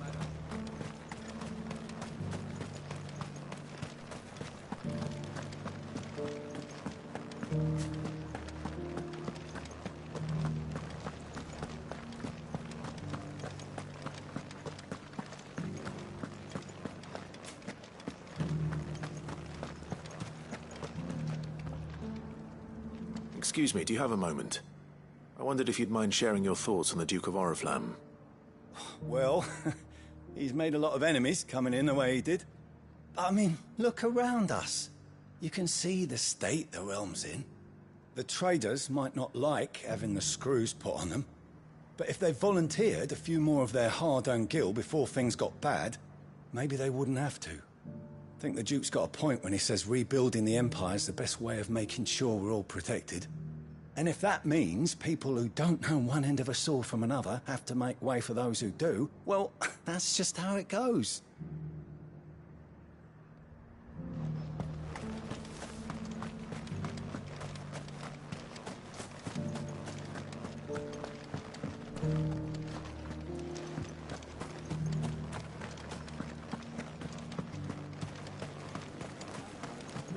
As long as you remain... I left everything in the cabin. You're the one who was talking to His Eminence. On the dame's behalf, yes. I was trying to persuade him not to take the people's goodwill for granted, but it seems my words fell on deaf ears. What do you think of his plans? I'm a soldier, mate. He tells me what to do, not the other way round. Listen, I've got nothing but respect for the dame, but I've got a family to look after. That's where my loyalties lie. Not with the town or the Empire, but with my wife and children. If the Duke can get us cement and the equipment we need to fight off those blue-skinned bastards, I don't care how he does it.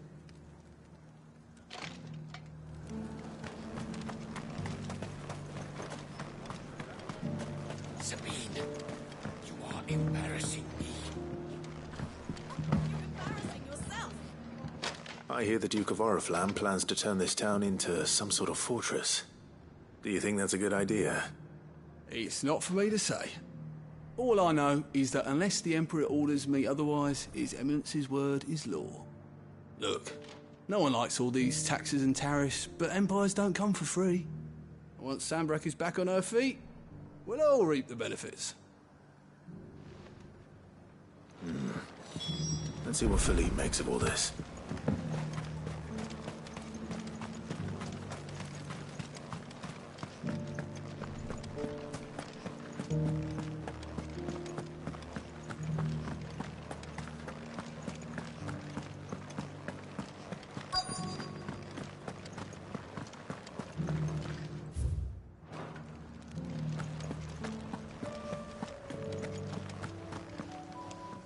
Captain, do you have a moment? For you? Certainly. Clive, wasn't it? Thank you for last time. How can I help you? I wanted to ask you about the Duke of Oriflamme. Do you intend to go along with his plan? But to tell you the truth, I'm in two minds. It's my sworn duty as a captain of the Imperial Army to obey his orders. But I can't say I agree with him. Philippe, I remember you saying that you became a soldier to protect the people you loved. The Dame included. That's right, I did. Well, she doesn't agree with the Duke's orders either. She thinks they could tear Northreach apart.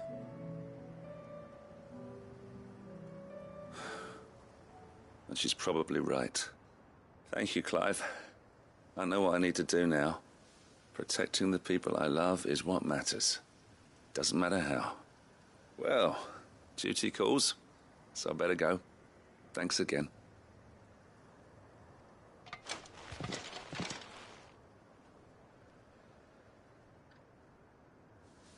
It seems Philippe wants to do the right thing at least. I expect Isabel will be pleased to hear that, if nothing else.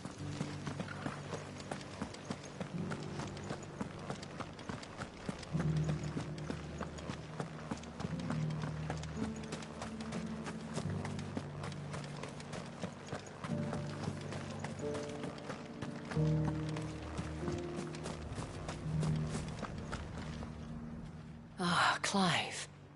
How did you fare? Were you able to speak with the Duke? I was, but...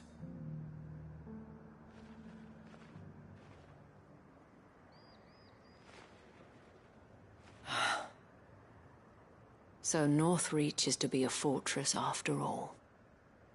Well, it will certainly help to hold back the thralls. There's no denying that. Though I doubt it will come as much consolation to the townspeople whose worldly goods are confiscated to pay for it. They deserve to be heard, Clive.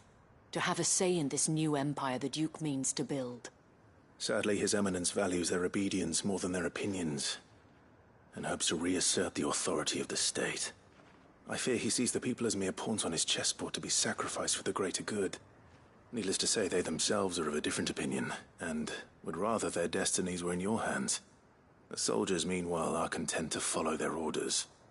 And not just because of the Duke's rank, but because of his vision. I thought as much. Had I sworn to protect Sanbreque, I dare say I too would want nothing more than to see it rise from the ashes. Thank you for trying. But the battle is lost. I don't know about that. What happened to your uniform? I handed it in, along with my resignation. Told the lads I wished them well, but that I owe it to those I love to call it a day. But why? Because I realize what really matters to me. Not following some nobleman's orders for the sake of it, but protecting what I care about. protecting Northreach. I honestly don't know when those monsters will return, but I'm certain they're not finished with us yet. And when they do come back, we need to be ready for them. We need to stand together, all of us. And with you to lead us, milady, I reckon we can do it. It was you who finally convinced me, Clive. There's no point following orders if they go against everything you believe. Indeed. All of us, standing together. That has always been Northreach's best hope, and one which still lies within our grasp. We have only to turn our attentions to the true enemy. Thank you, Philippe, for showing me what I must do. Anything for you, milady. Speaking of standing together, would you mind if I borrowed a few of the lads from the Vale to help keep watch around the town? I fear His Eminence has loftier tasks in mind for the guard. Not at all. Be my guest. Wouldn't be the first time.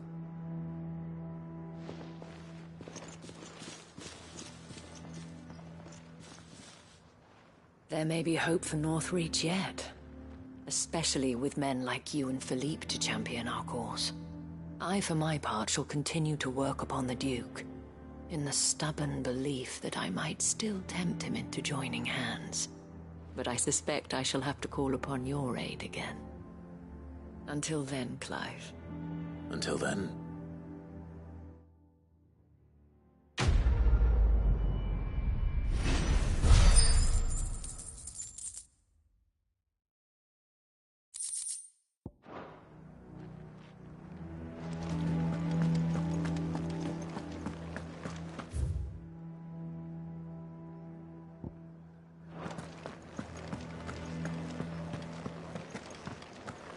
Those things I said before.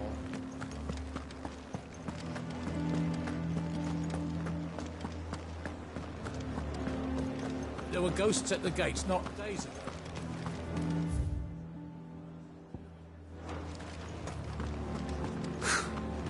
Let of us believe.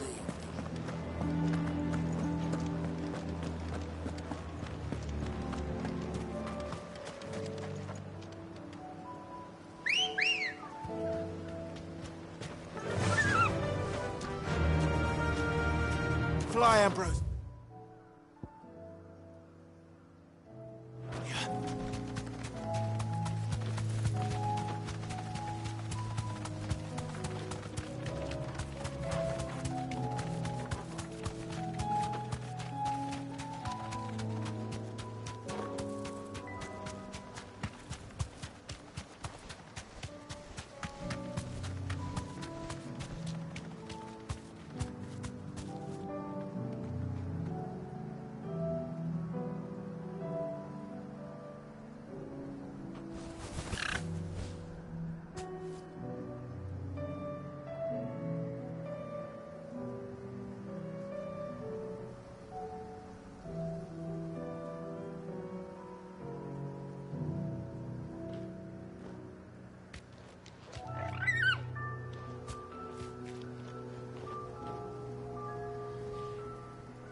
these ones first.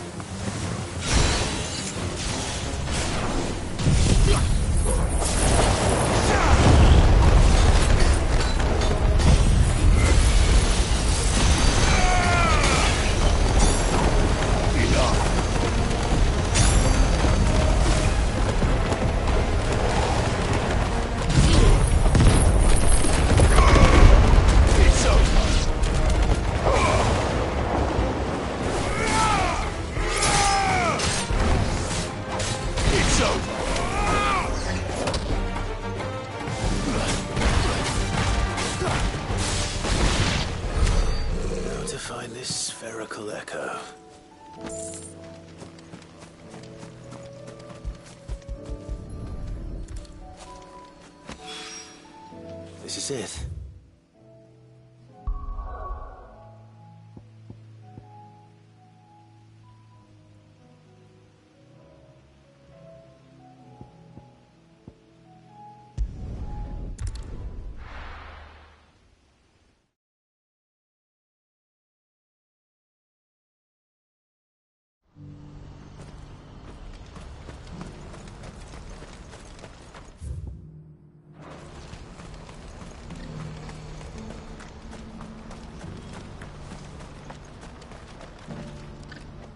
Ah, Clive.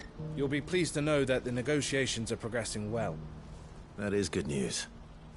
Yes. Our comrade in Randala has just sent word that the contract should be signed very soon. But I still have much and more to prepare. It's a huge undertaking moving this many bearers at once. You couldn't do me a quick favor, could you? What is it this time? More wild beasts? Nothing like that. I just need you to go over to the caravans and ask El how long we have until the bearers arrive. Find out exactly how much faster I need to get all these supplies moved. All right. I'll go and ask. Thanks, Clive. I owe you one.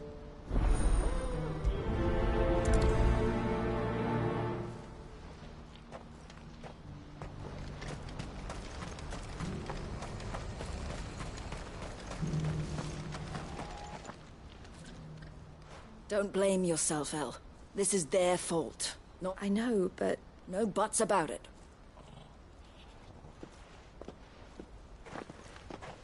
Is something wrong? Vonnie came to give me a message from our intermediary.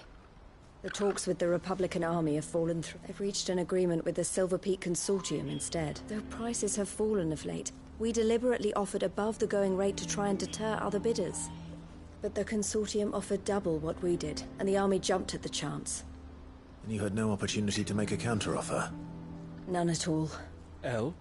What's up? I saw Vonnie leaving. And with good reason.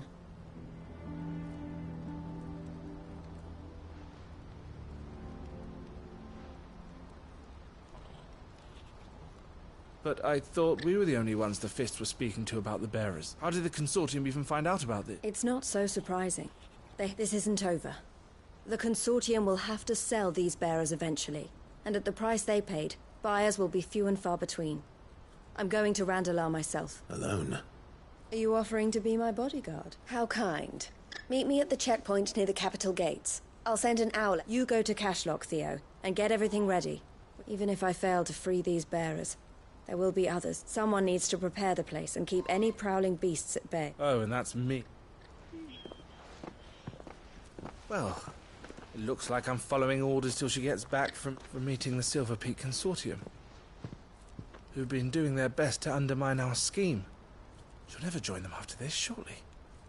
No, she said it herself. She still has plans for... She means to stay with us, then. I can't say I'm not happy to... You have to trust her. You're right. And if Elle's off fighting for the cause, I should do my part too. So I bid you farewell and safe travels. I'll gather my men and leave for Cashlock. You go to Randalar and see if you can stop my sister biting the Consortium's heads off. I'll do my best.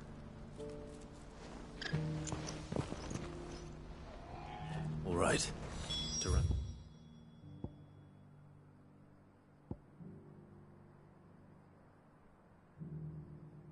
Randalar, then. Better not keep Ella. He's waiting.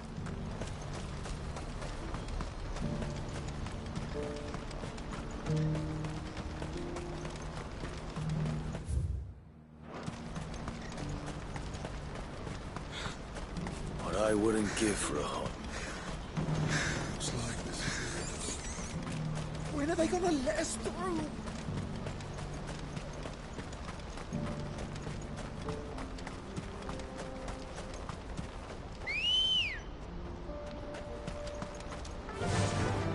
Fly, Ambrosia.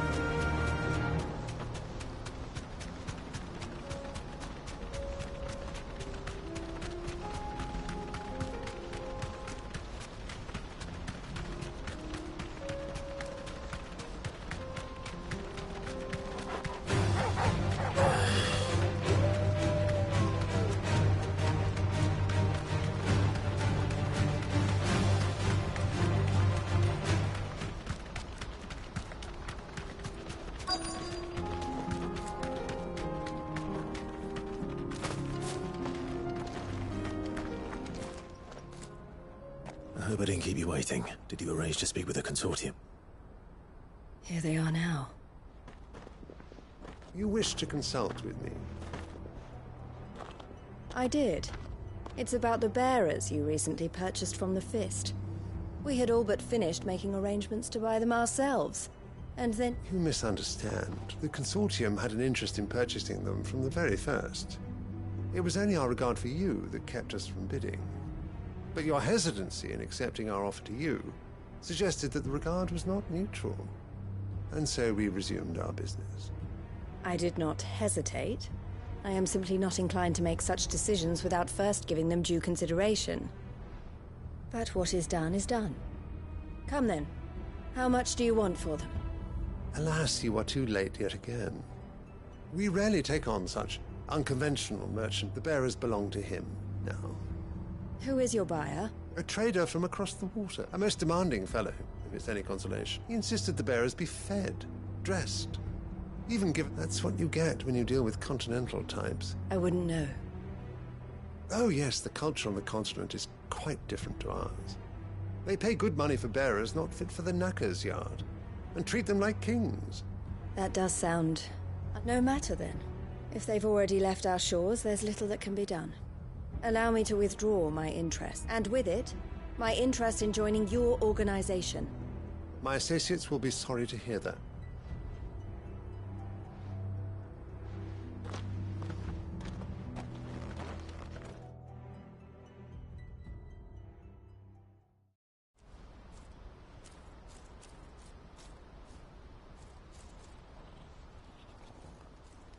I'm sorry you weren't able to save them. As am I. But I only have myself to blame. He was right, you see. The Silver Peak Consortium did intend to buy those bearers before I did. Their representative hinted at a possible purchase when he came. I feigned interest in joining them in the hope he might be encouraged to tell me more. And he did. Just as soon as he left, I sent my own offer to Randalar. So you never... No. I entertained the Consortium's proposal, but I was a fool to think they wouldn't find out. I knew exactly who I was dealing with. You tried. I did. And if what he said was true, they deserved more. I wanted so badly to see them... Eloise! Word from Cashlock. The village is under attack. A pack of beasts have come down from the mountains, and there's a Theo and the others are trying to hold them off as best they can, but the odds are against them. They need help, and fast. Theo! I'll go on ahead. Thank you, Clive. I'll gather some men and join you there. Just...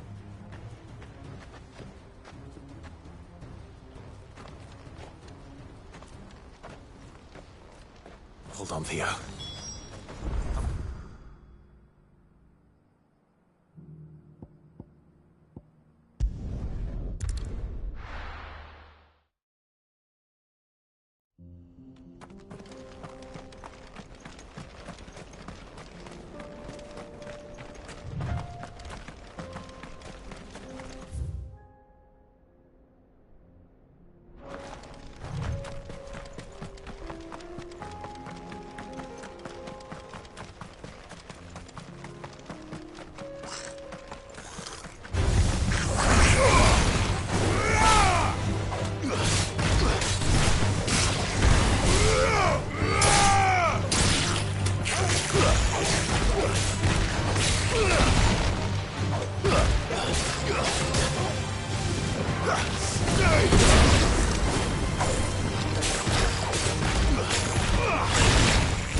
Where's Theodore? Upriver! He led the dragon that way to keep it from the village. We just have to pray he makes it out in one... I can do better than that. Torgal.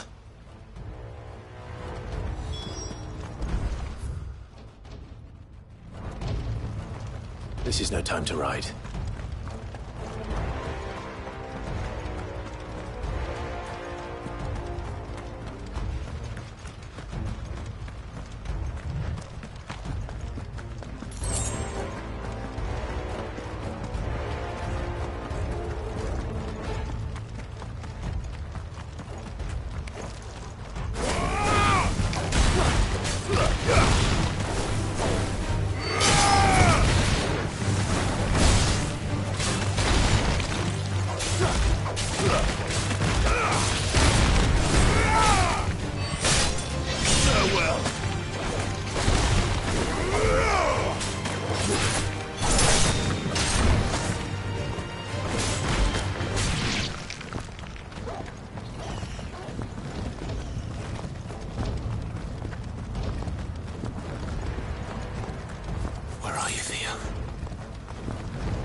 Finished.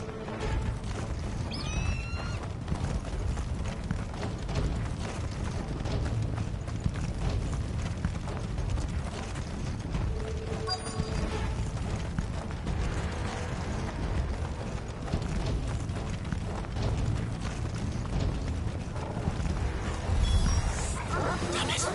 The ether's too thick. These creatures have already turned.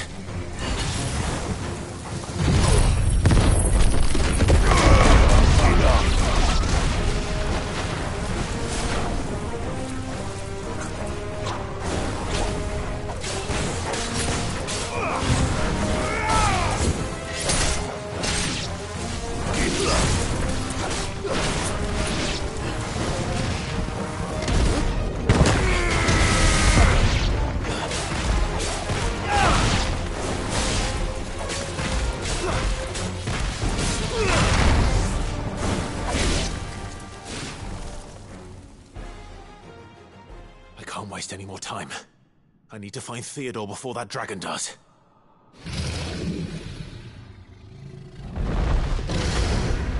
Looks like it's found me. This thing's turned as well. This isn't going to be easy.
It's over.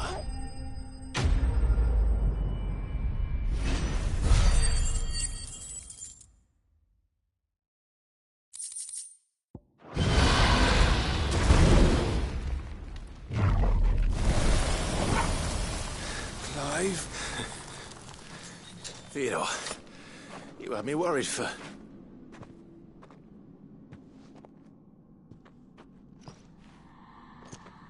We have to get you out of here.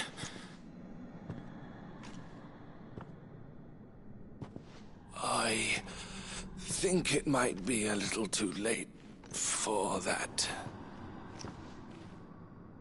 Bearer or no, there's only so much ether a man can take, and that Drake just wouldn't let me leave. You have my thanks, Sid, for finishing what I could not.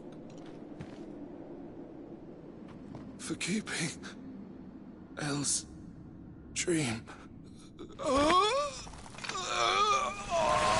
Theodore!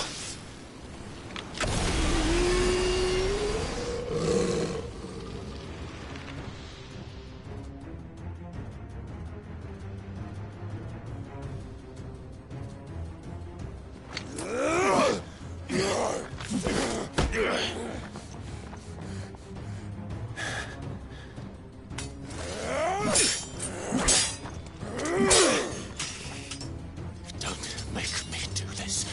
Stop it, Theo! Stop! Stay back, Eloise! He's turned. And so will you!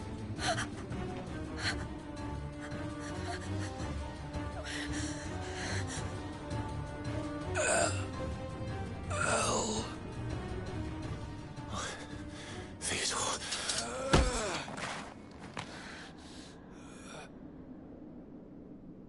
Take care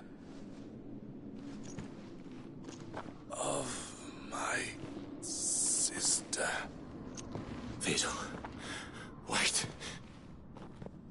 Goodbye, Elle.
Thank you, Clive.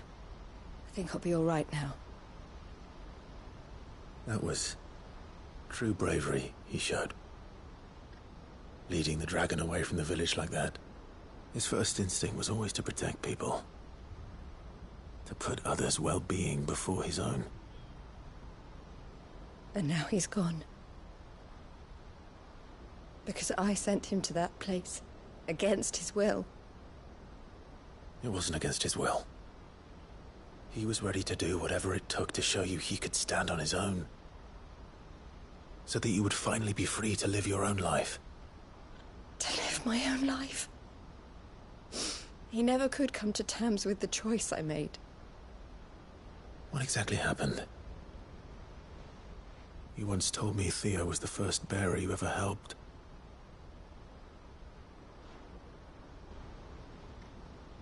We grew up in Canva. We were born to one of the great trading houses. And I was chosen to inherit the family business. I had my father's head for figures, you see. Theo did not. While I studied the art of commerce, he played at soldiers instead. A late bloomer, in more ways than one.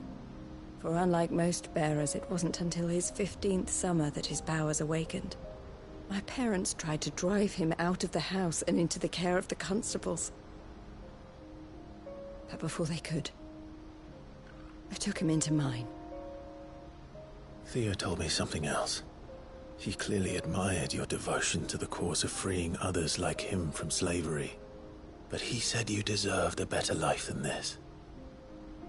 He wanted to free you from what he called your bonds, just as you freed him from his.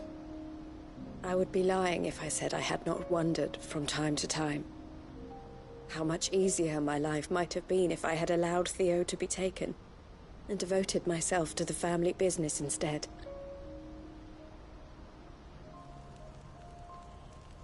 But I have never regretted the decision I made.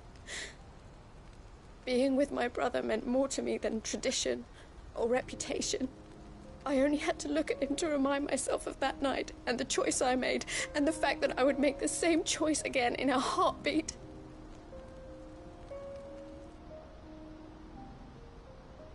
He was never a burden. How could he even think that? If anything, I was the one who weighed him down. You weren't, Eloise.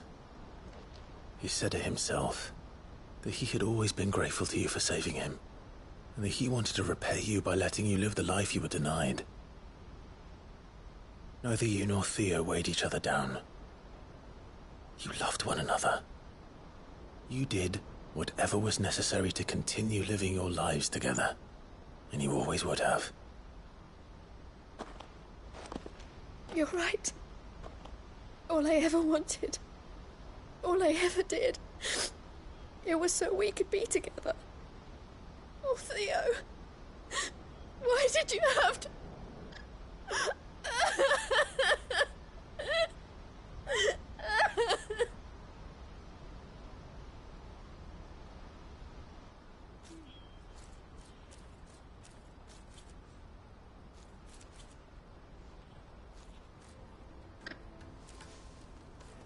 I know Theo wanted me to move on, but I'm staying here at the Crimson Caravans to continue our work. We can make a difference here. We can help people, save them. I need nothing more from life than that.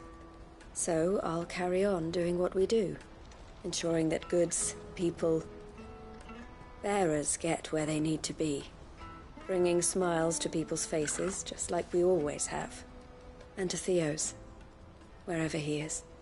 This is the life I have chosen. The life I will always choose. I've made a choice of my own, to continue helping you however I can, whenever you need it.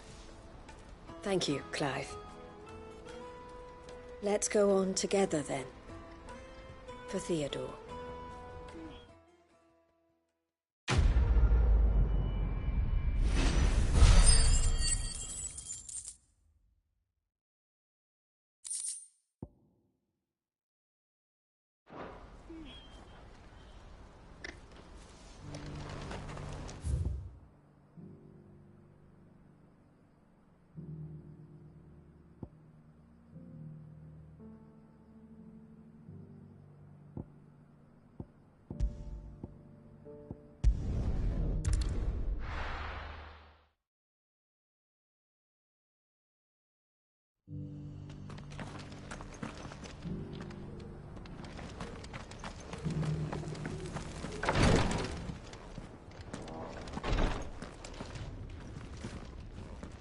Lord Rosfield, is there aught the Undying might assist you with this day?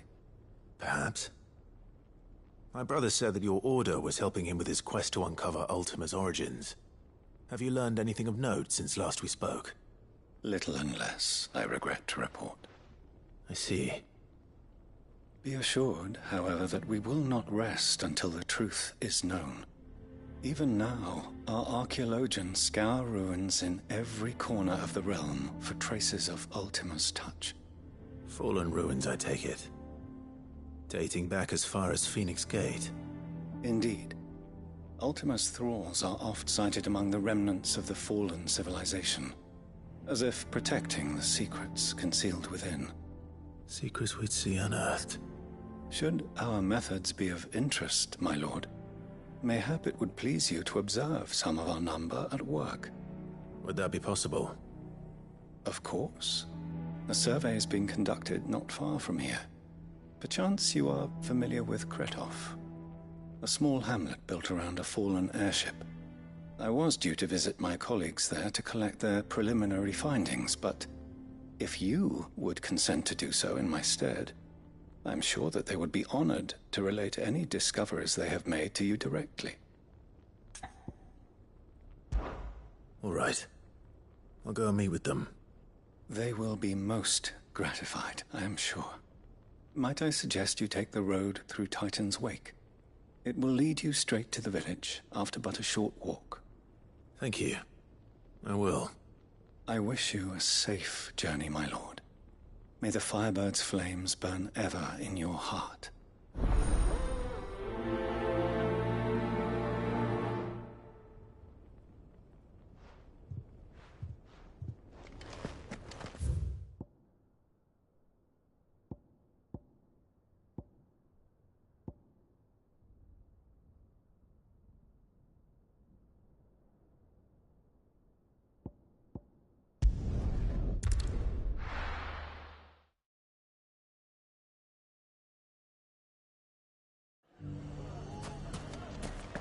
Everything's back the way it was. Take that, you naughty... Clive! To what do I owe the pleasure? I just wanted to see how the town's been faring since you brought everyone together. Since we brought everyone together, all is absolutely wonderful. Conrad and Natalie's hands remain safe and firmly at the helm. Our stores are full, and the bandits still too just as the good Lady Jane and Lord Underhill intended. Are you a lord? Lubor's going to be one too. They're going to make him the Lord of Dalimil, because of how he stopped all the grown-ups from fighting. It's the mayor of Dalimil, dear child, and the vote hasn't taken place just yet. But if the people wish me to lead them, I shall. And my first act will be to build a school so that menaces like you two learn not to interrupt your elders. Speaking of menaces, there may be a rather worrying one just over the horizon. May there indeed. I'm afraid the example Conrad and Natalie set in putting aside their differences and presenting a united front might have caught the bandits' attention. And they have formed what one could call a League of Outlaws, and they grow more organized by the day. We'll fight them all off just like last time. No matter, won't we, Lubor? Of course we will. If we continue to, the longer we avoid facing this one, the more difficult it will be. Until the only way to overcome it might be to run for the hills. Our best hope is to nip these efforts at organization in the bud. By finding those ne'er-do-wells who have yet to join the cause, and perhaps a certain Lord Underhill might be willing to lend us his aid once more. How could I refuse? Thank you, my lord. Victor will fill you in on the particular. I have him stationed by the desert gate, receiving and collating reports from my scouts. Such an amenable soul. Here, I'll go and speak with it.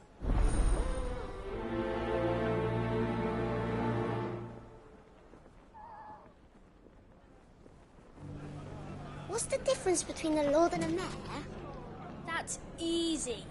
One of them swings a sword, the other forges them.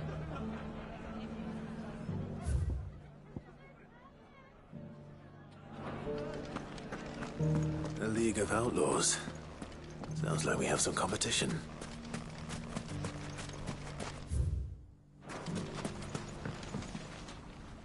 Still in Dalimil, Victor? Ah, Sid. I thought you'd have returned to Cosnus by now. I did. I've developed something of a fondness for the place. And having worked so hard to see it saved from one fate, it would seem remiss to a sentiment Master Lubor certainly isn't shy about exploiting. You're not the only one. What does he want you to do? He asked for my aid in putting down the band, and he said that you might be able to help me find them. Then you've come at just the right time. I was on my way to speak with Conrad. There are more camps in the vicinity than we can safely strike at, but we must strike together And we must strike soon at as many camps as we... All right. There's one upriver. Just out there, across... Leave it with me.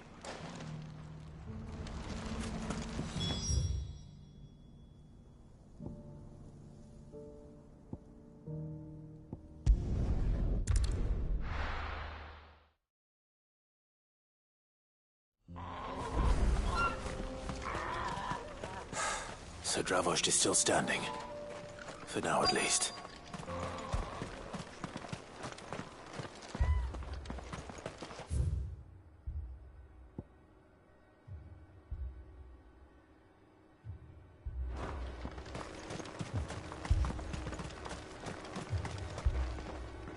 Clive! You're here! And the Akashic? Mostly off to the north still. But I spoke to Doris's scouts and it turns out things are worse than I thought. There's swarms of them out there. Told old Snotty to be ready to seal the north gate.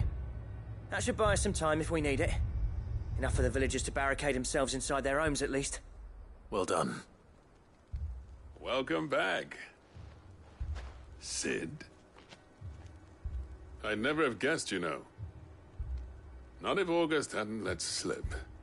Who'd have thought that the savior of Dravost would turn out to be the realm's most infamous outlaw? Keen to help us out again? I am. Thought you could sneak off without me, did ya? Blackthorn. Oh, what are you doing here? One of the scouts couldn't keep his voice down. Unlike my best mate who didn't think I deserved to know. So then, how long's it been? Long enough for us two to turn into a pair of old codgers, I see. That your idea of an apology? Prick. Don't listen to him. You only did what you thought was best. For the village and that. I did, yeah. But that ain't the whole of it. Vulcan, our master, didn't leave the chiefdom to the two of us. He left it to me. The best blacksmith in Dravost, barring himself, of course. Bloody stupid tradition, in my opinion. If someone's got talent, you should let them practice their craft, not ask them to settle petty feuds and barter for grain. Our master wasted half his life that way. I wasn't about to let that happen to me. So you wasted half of mine instead? You're what Dravost needed. Under me and my precious ideals, this place wouldn't have lasted a year. So I left to devote myself to the work and spare you lot the consequences. I may be a selfish prick, but I only did what I felt I had to. What you had to do was your duty! Even if it meant we all starved? Enough. This is no time for bickering. You can finish beating each other up once Dravost is safe. Fine. I've said my piece anyway. Yeah, so have I. Sorry, Clive. I shouldn't have stuck my nose in. We're short enough on time as it is. Still, give us a mo, would you? I need to get my head straight before...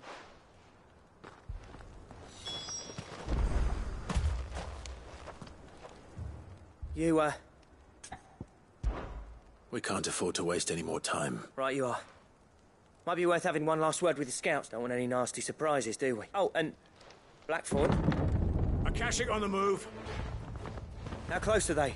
Within sight of the walls. And there are more coming up from them.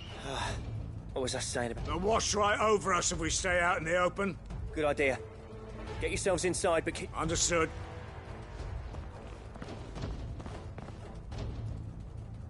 I'm prepared to fight if I have to. Well, let's hope you don't. Once the scouts are inside, order your men to barricade the gates. No heroic last stands, you hear me? No fight. August's right. I've seen what Akashic beasts can do to armor. The people here are tough and willing. But I'm going out there. Start work on the gate as soon as I've left. And if they kill you? You evacuate, but it won't come to that. Take good care of Dravost. Leave it to me, and give those things what for.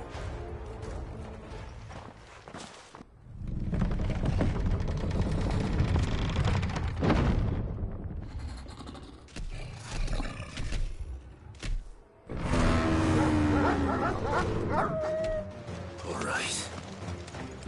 Which one of you's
Is that it? Apparently not.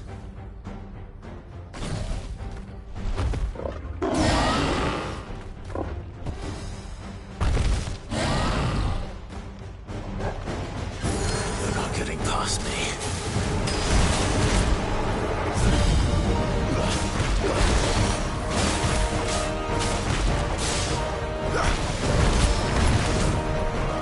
Nice try.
Now, the question is...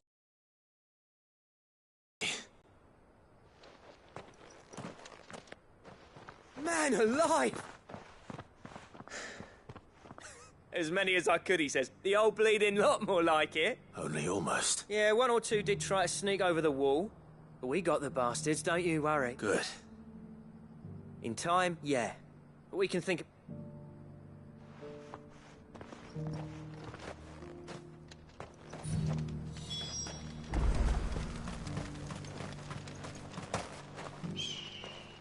Sid! Enough to give those Akashic monsters nightmares. I almost felt... But mostly, I felt grateful. I'm afraid I've only delayed the inevitable. There's no getting rid of that ether flood. Meaning that any living thing which stumbles into those mines will end up clawing at your walls again. And that's if the flood don't spread. I hate to say it, but the village's days are numbered. That may be, but with ether floods springing up all over, it's no less safe. We'll fortify the gates to the north, and I'll see that they're guarded day and night. All right. Then we'll give you a hand shoring up those As for you, Blackthorn, that's twice you've turned up when Dravosh needed you. So, thanks. I shouldn't have stayed away so long. And I shouldn't have left without talking it over with you first. Too bloody right you shouldn't. Though I doubt I'd have listened. I always envied you. How you made everything look so easy when, for me, it was anything but. You leaving gave me the perfect excuse to hate you. And from that day on, I never once stopped to wonder what it would have been like if you'd stayed. But what you said earlier, it was true. You'd have been the death of this place. Finally, something we can agree on. I hope you see the sense of it eventually. You kept this place alive. Alive, perhaps. Wealthy even, but...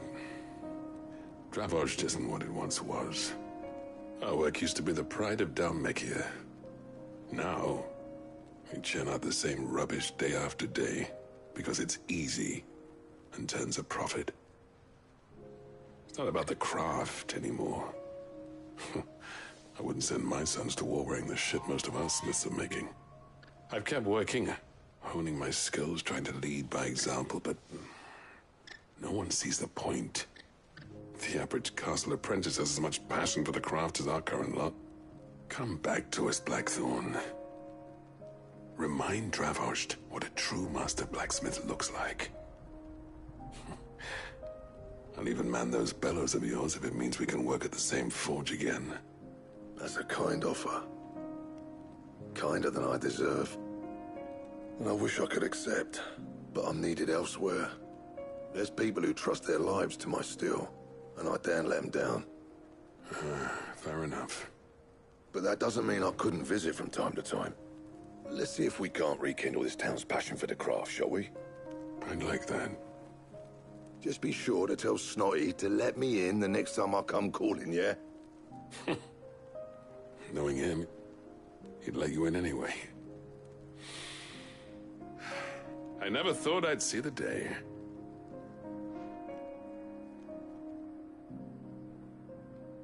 I'd say that went pretty well, wouldn't you? Even better than I'd hoped. Sid, I've got something for you.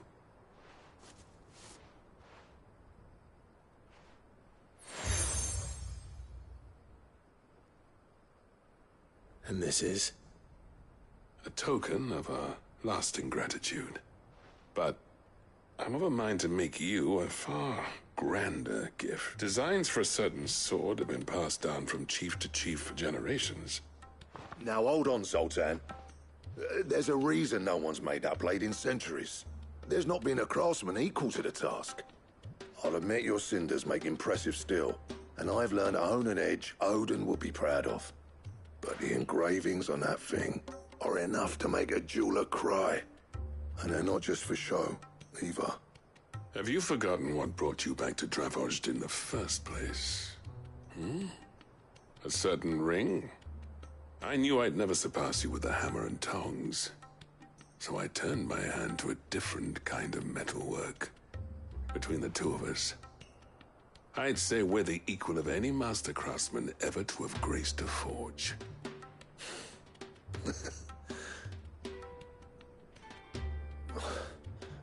You know what? Clive, you wouldn't mind if Zoltan came back to the hideaway. He's more than welcome, as long as he can keep our secret. Right.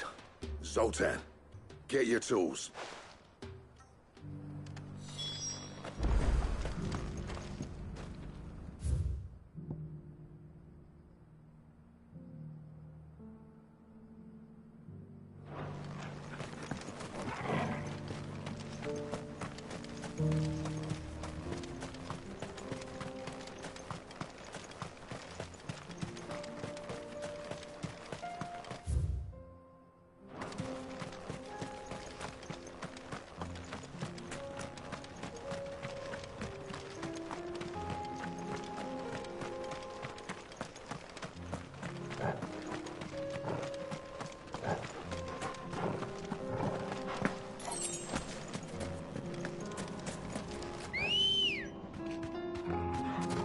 Good girl. Faster!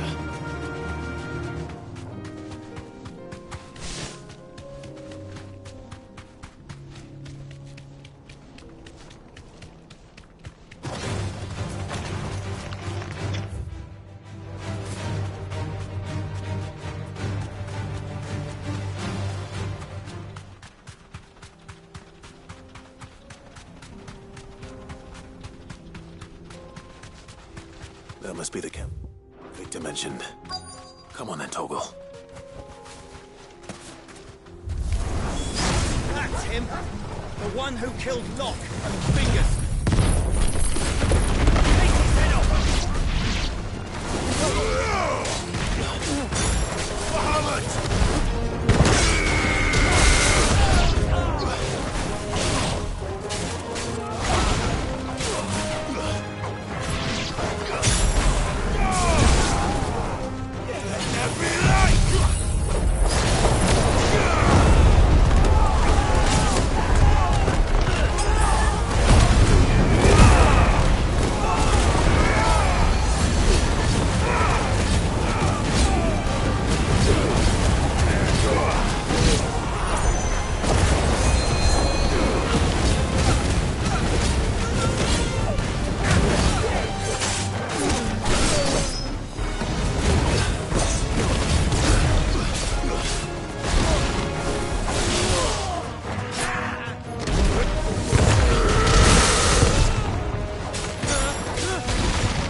I'd better let Victor know. Sid.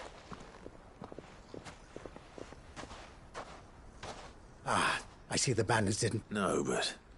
No. So what is it? The whole town's in. They're saying that Lubor is a bearer. What? Seems that one of our parties wasn't as thorough as they should have been.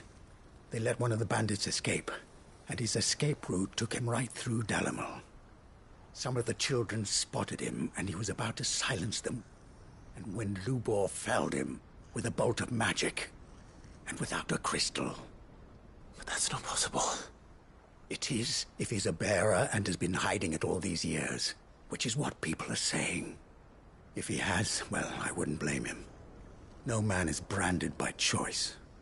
Still, all those people see is a man who's lied to them all his life. One who was made a leader of himself when the world believed he should have been a slave. Fuck. I don't know where we go from here, but I know one thing. Lubor needs all the friends he can get right now. You're right.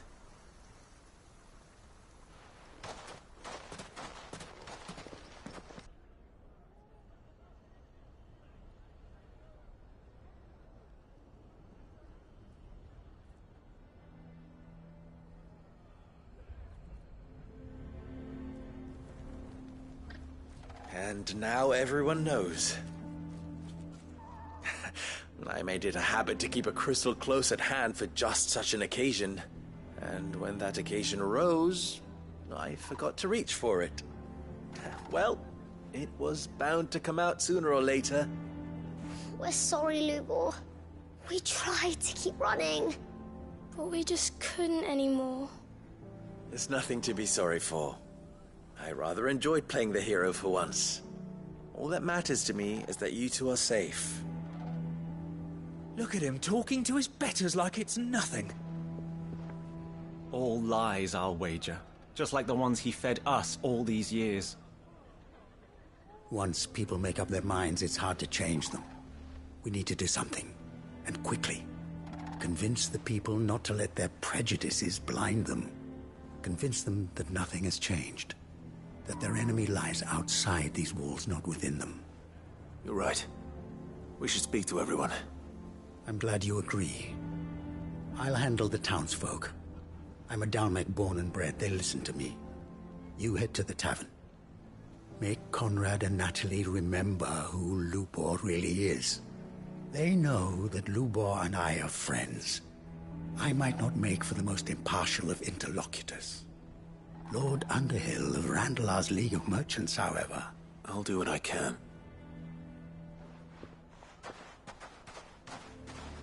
Lubor, stay. I can't promise anything, but we'll try. And that is all I can ask of you.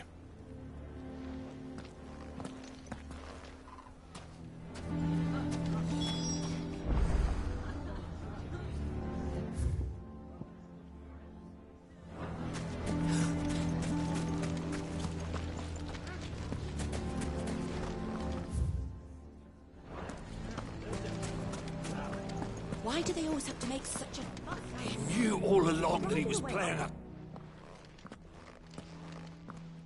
Forgive me for disturbing you, but could I have a moment of your time? I've seen your face before. As have I. Lord Underhill, wasn't it?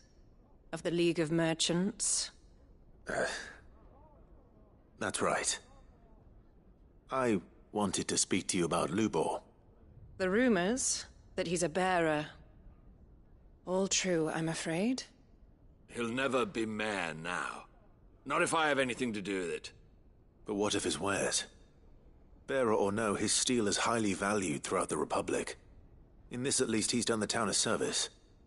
Might that not earn him a little leniency? Leniency? He pretended to be one of us when he was laughing behind our backs all the while. I'm sorry, my lord, but he lied to us. He lied to you. He cannot be trusted. So what do you propose? Will you drive him from his home? Close his forge? Perhaps. That is a question for the people of Dalimil. And they will thank you not to get involved.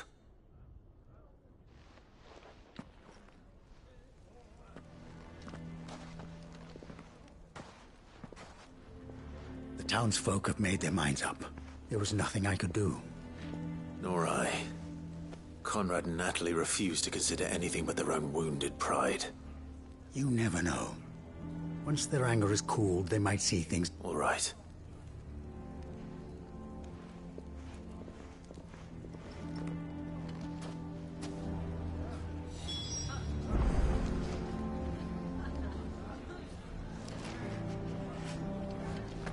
Why the hell would Victor take the bearer's side?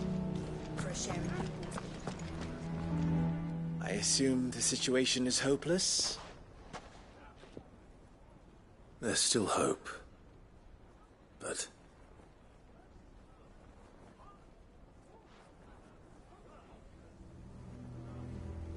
But perhaps not in this lifetime, I think it's fair to say. You mustn't think like that, Lubor. Give them time. They'll come around. We'll talk some sense into them in the end, you'll see. No, you won't.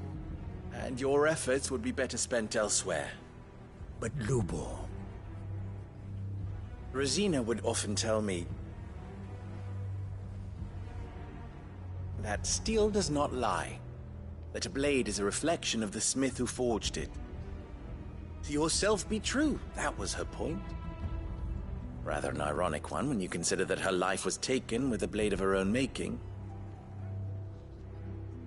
But I do not doubt that she was always true to herself and what she believed in, right to the end. And so must I be. I must do what I know to be right, no matter what others might think of me. And now, I know what that is.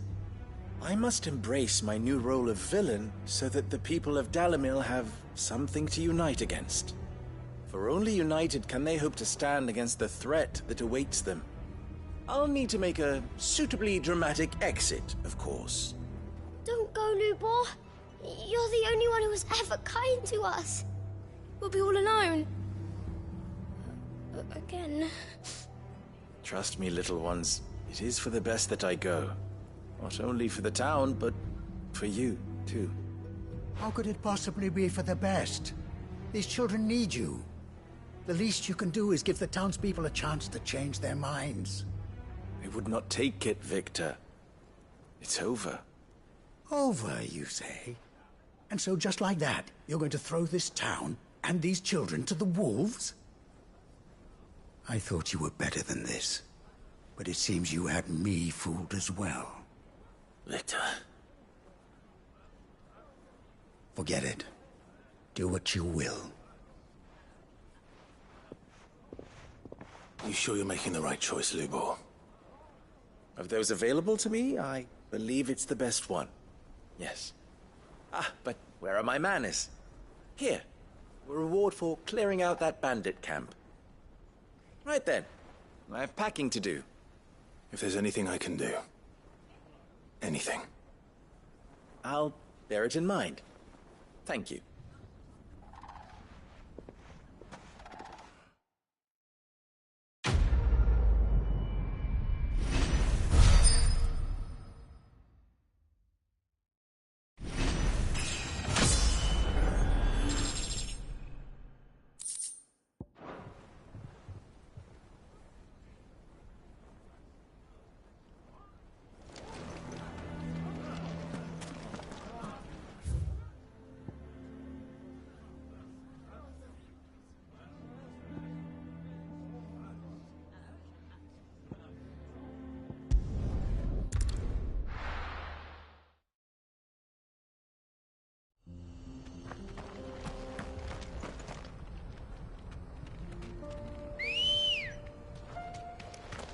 Come on. Yeah! All right.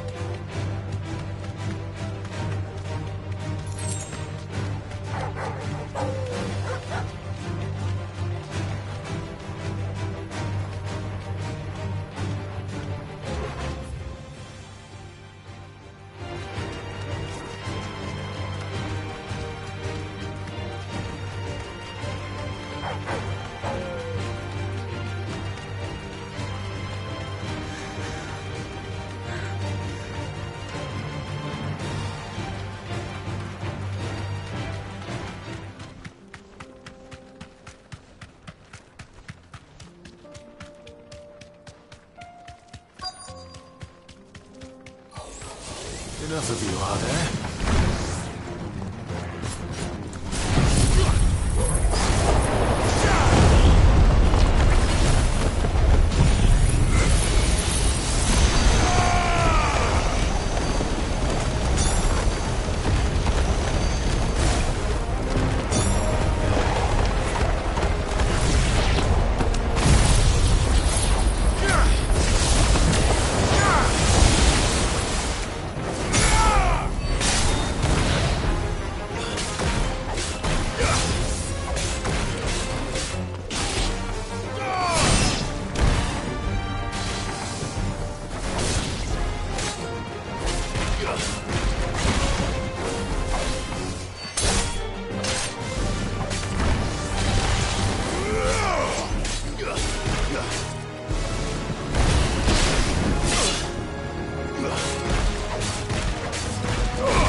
Two down, one to go.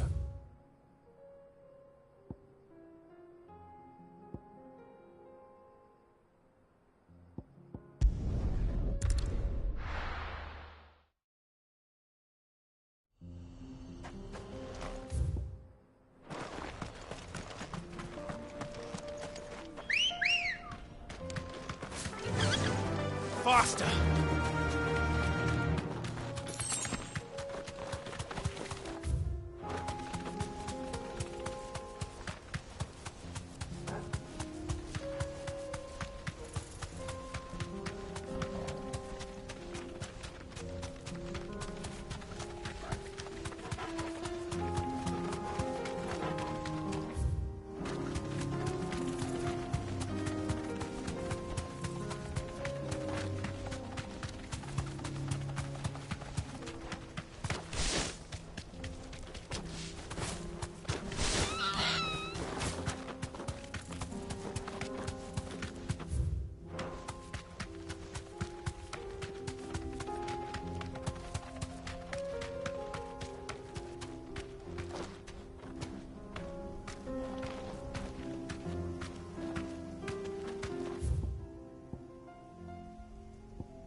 Come on.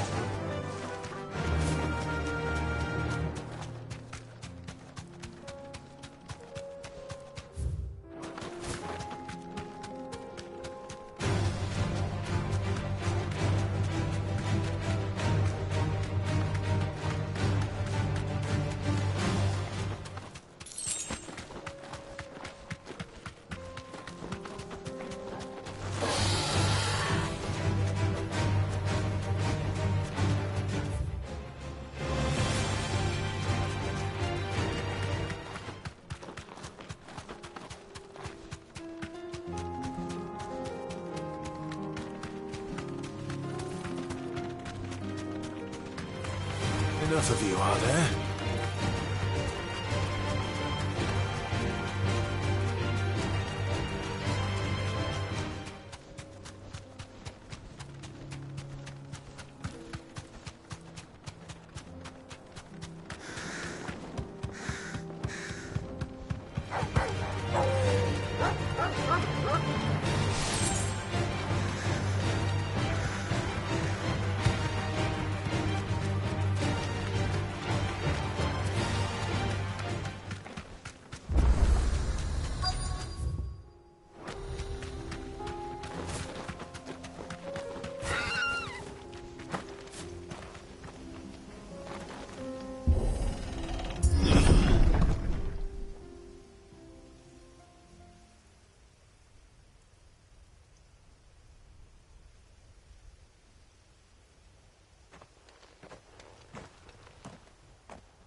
Oh no.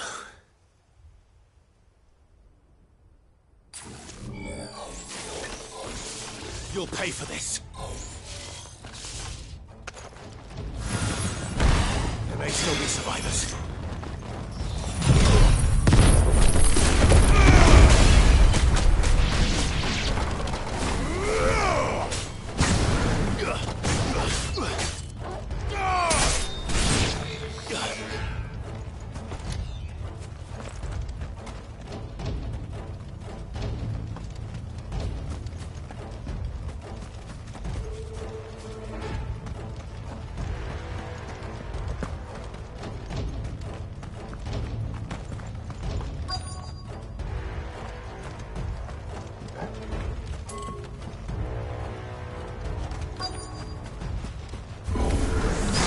Whatever that thing is, I'd say it's their leader.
Should have stayed in the past. These must be Cyril's colleagues. You have our thanks, stranger. Who are you? Ah, forgive me, my lord. I did not recognize you. You are Lord... We are archaeologians, tasked with surveying this site. When the echoes appeared, our brothers here occupied their attention. Thanks to them, and to you, we were for a mercy. You call that a mercy? Your brothers might still be alive if you put their safety before your duty. Surely this survey wasn't worth dying for. We are charged with a duty of the highest import. And you think your dead brothers would agree with you too? I know they would. They gave their lives for the cause, an honor to which all Undying aspire. Now, to what do we owe the... Cyril told me of your work here, and I agreed to collect your findings in his... I see. That is most kind. Pray. May the Firebird's flame burn ever...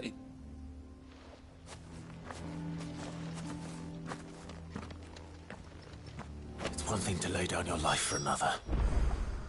But for a survey... I suppose I'd better get...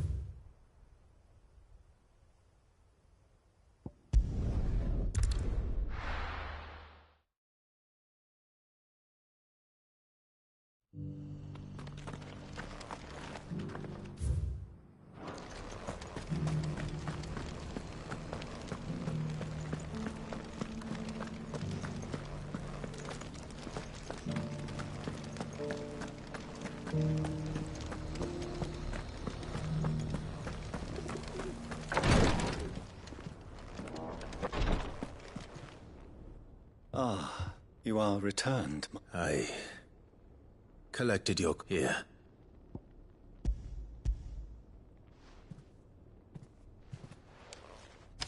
My thanks. I shall study them and inform you for... Cyril, your survey party's losses which could have been avoided.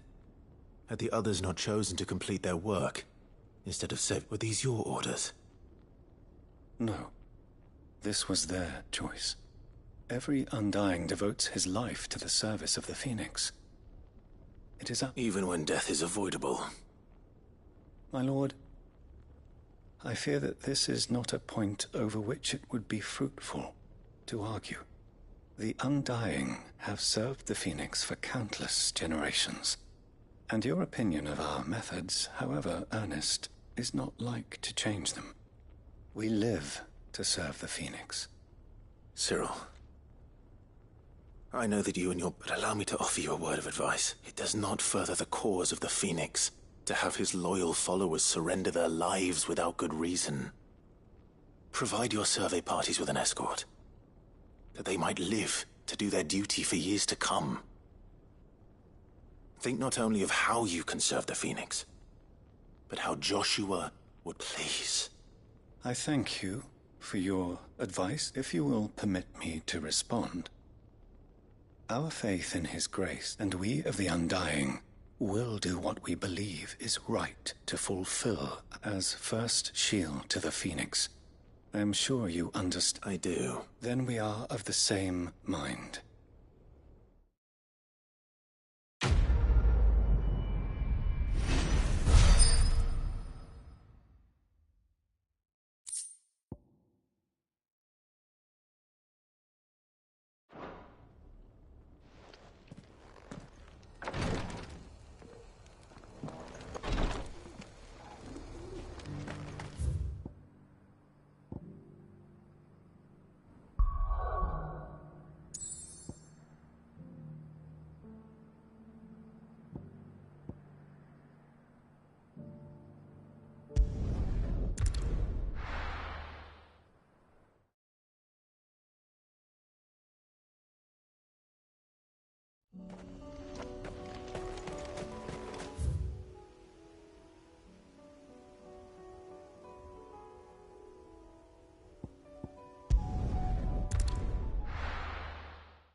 easy.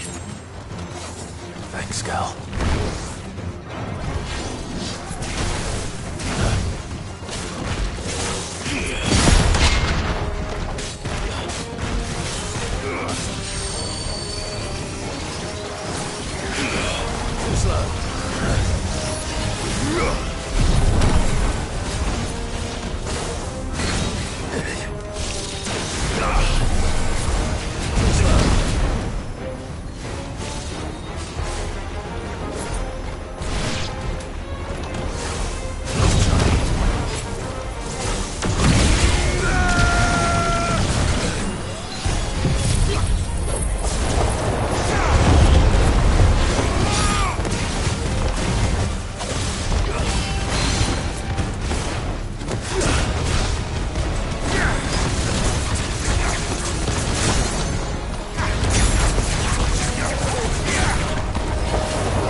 That's all of them.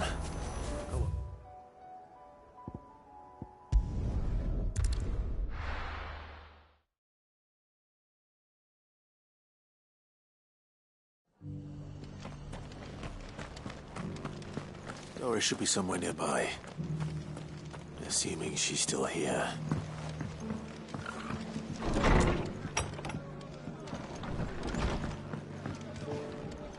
Ah, Clive. I was just about to send for you. I'd like you to take something to Sir Wade up in Eastpool. Seeds for planting. Thought it was about time they start. I'll keep providing them with whatever they need in the meantime. But if Eastpool's going to survive, as have those poor bearers, they've lived their whole lives in servitude. But now they're their own masters. Small wonder they ain't got the foggiest how to provide for themselves.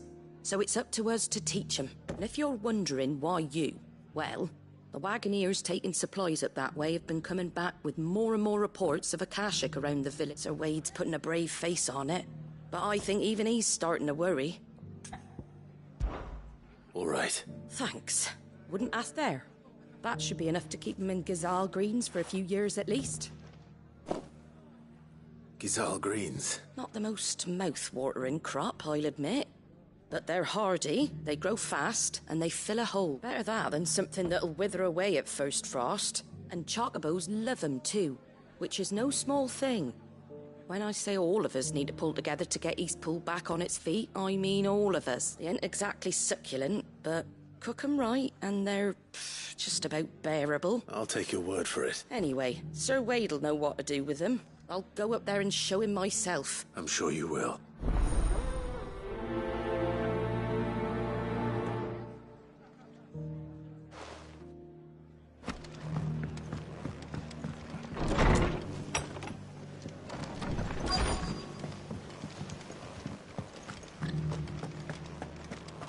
Just because the heavens have gone to rack and ruin. Nearly done.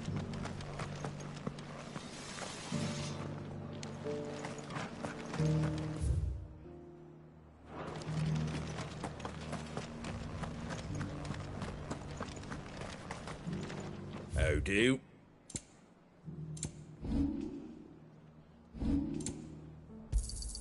Thanks very much.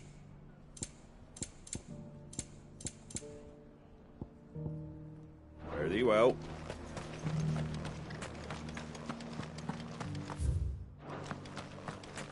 It doesn't still hurt, does it? It's been a pleasure, Doris. Just like old times. I'll give your offer some thought, my lady. How goes the investigation? Sid, what brings you to Martha's Rest? You. I heard you were out here on your own, tracking our slaver. I trust you're being careful. Of course. And it had to be me. The bearers from the Dragon's Eyrie confirmed a long-held suspicion of mine that the slave... She's no fool. If we'd come in force, she would have spotted us straight away. That was her just now, wasn't it? So... I'd say so. She tried to recruit me. Seems her time in Rosaria is coming to an end. She's abducted bearers from across the region and is looking to smuggle them back into Sambrek. After her brush with those beastmen on the road to Northreach, she hired herself an Imperial escort. Which she's dangerous, Sid. But I think I can... Then I'm going with you. I'll take care of the escort. You can see the bearers to safety. The Baum archers, soon to break camp. You go...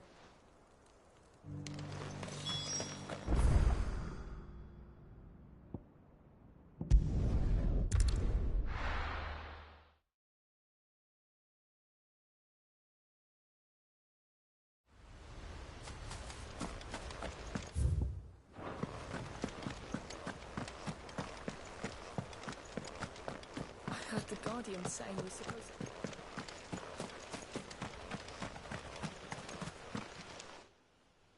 Ah, what brings you to Eastport? A delivery from Martha.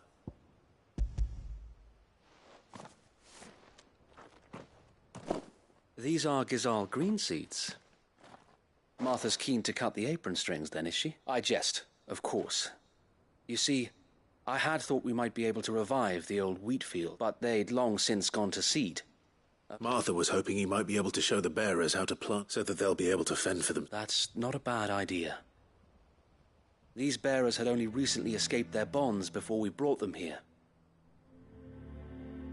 They know little of freedom, of providing for themselves. Unless we teach them how to live like free men, I fear that all we have achieved in bringing them here is to exchange one master for another.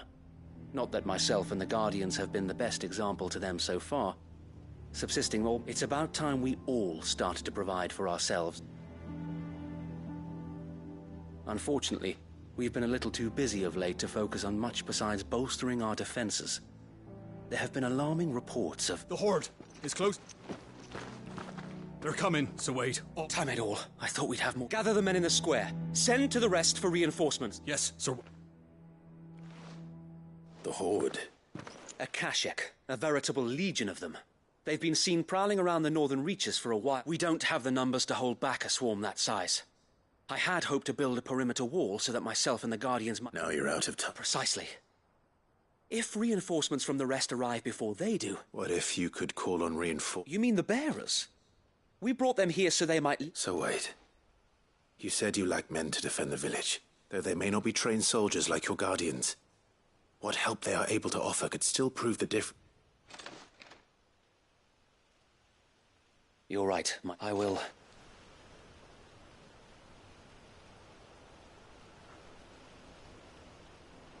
My friends, I humbly beg your aid. We Guardians are few and our enemies many. But I swear we can defeat them with you at our side. You would send us to the slaughter. To serve as bait for those fiends so that you and your men might be spared. And to think we trusted you. Say what you will. A home is not worth dying for. But it is worth fighting for. Sir Wade fights to give you lot a chance. Just like I do. Just like Sid does. We all wanted to give you a home where you could be free. And you got one, didn't you? This place, Eastpool. This is your village. Your home. And if you don't fight to protect what's yours, you'll lose it. You know I'm right. This world wants to take everything from you. Everything. Your homes, your freedom, your very lives. So then, are you going to stand by and let that happen to you? Are you going to accept fate like good little Bran did and die, having never stood up for yourselves? Or Or will you fight like free men and women?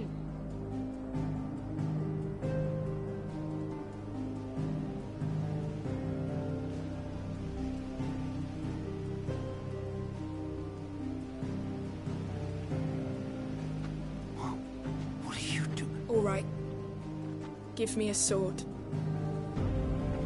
I never dreamt I'd have a home of my own. And now that I have, I don't want to lose it. I will protect what's mine, or die trying. We all will. Free men and women, fighting together.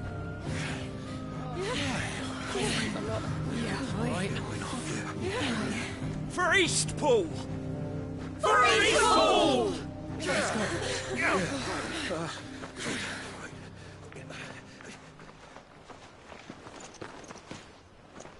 Thank you, Martha. Don't mention it. Just promise me one thing. That you'll show them how freeborn fight. Gladly.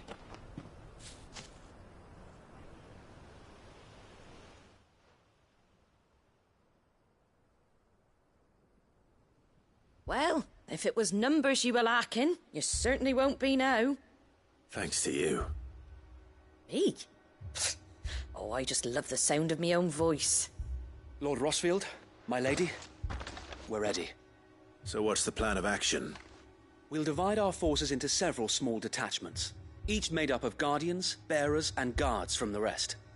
These will position themselves at strategic points around the village. Upon engaging with the Akashic, each detachment will keep the creatures occupied as best they can, steadily retreating all the while. You're going to lure them into the village? I am.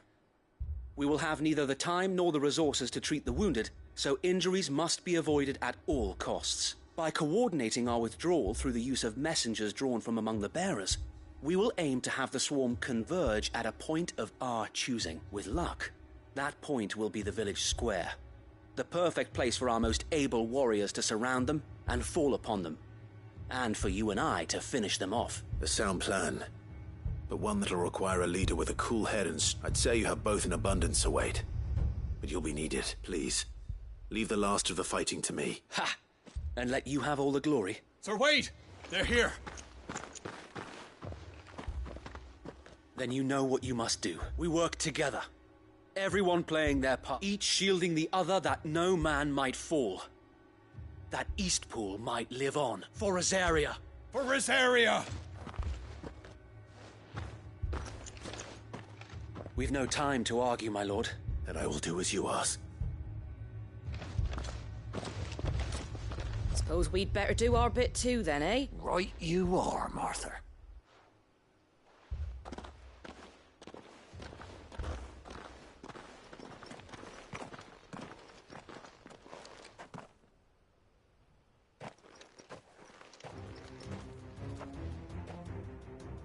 The calm before the storm.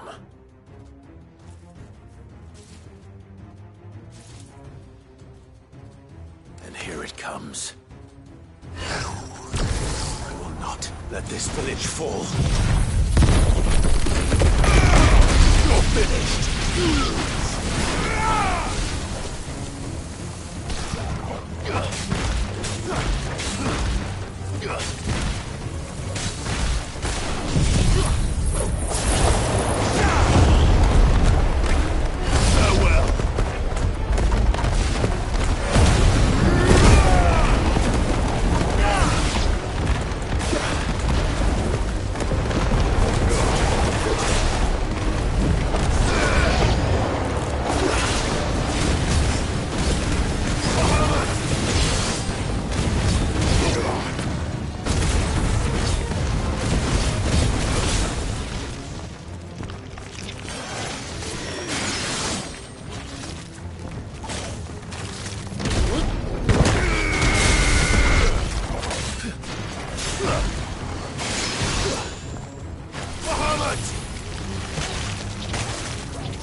Looks like that's the last of them. Lord Rossfield! Change of plan! What is it? Owl from the rest. An Akashic curl's been sighted on Rhiannon's ride and is headed in their direction. Well, the better half of her guard is here. So wait, how many Akashic remain in Eastpool? Hard to say. My men are still facing some resistance, but I think the worst is behind us. I could order a detachment or two to fall back and... No. Let them finish the job. You stay here too, Sir Wade. Your men need you. I'll go after the Curl. Join me only when Eastpool is won. If you're sure, my lord. May the Founder protect you.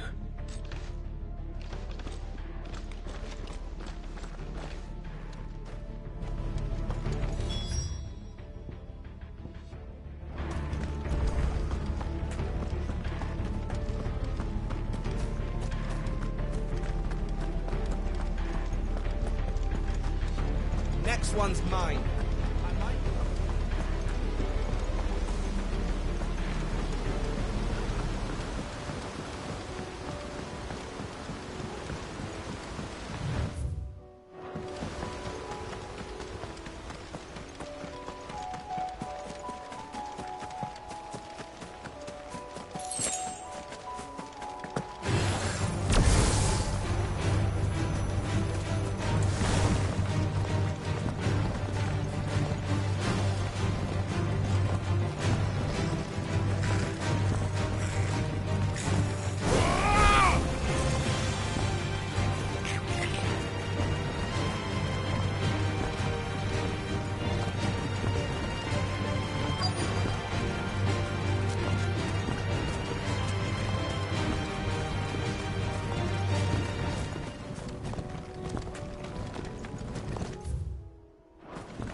With me, Torgal.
All right. Back to Eastpool.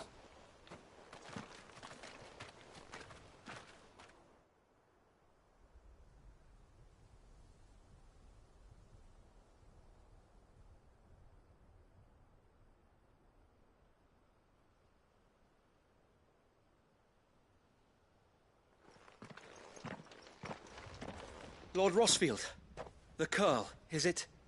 It's dead. Thank the Founder for that. And for you, my lord. We were able to eradicate the rest of the Horde. I have guardians posted around the village to keep watch for further attacks, but all seems quiet for now. I hesitate to say it, but... I think it might. We did it. We saved Eastpool. Thank you, my friends. Thank you.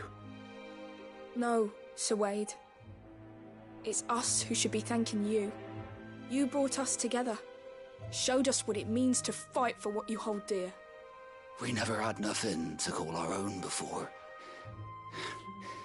We didn't know what it meant to protect it, but now we do. We really do. Forgive us, Sir Wade. But there's no doubt in my mind anymore. We're free men now. So we have to start acting like it. We have to fight to protect what's ours. To protect Eastpool. And we shall. We all shall. Together. This is our home. And if anyone or anything tries to take it away, they'll have us to answer to. Come on then. Let's get to work. This village isn't going to rebuild itself.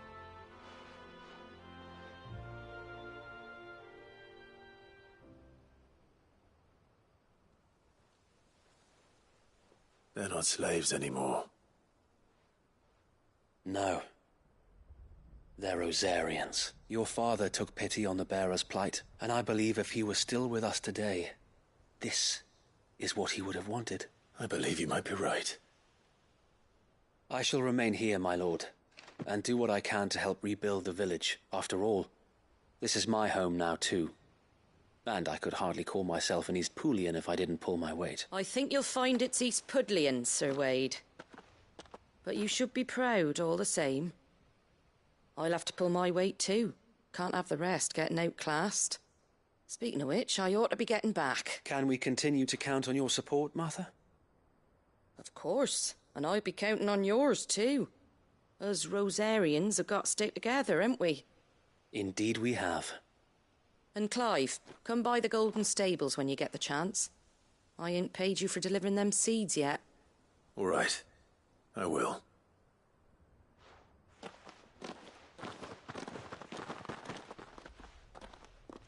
Lord Rossfield, do you remember our very first mission together, clearing the goblins from the Stillwind marshes? How could I forget?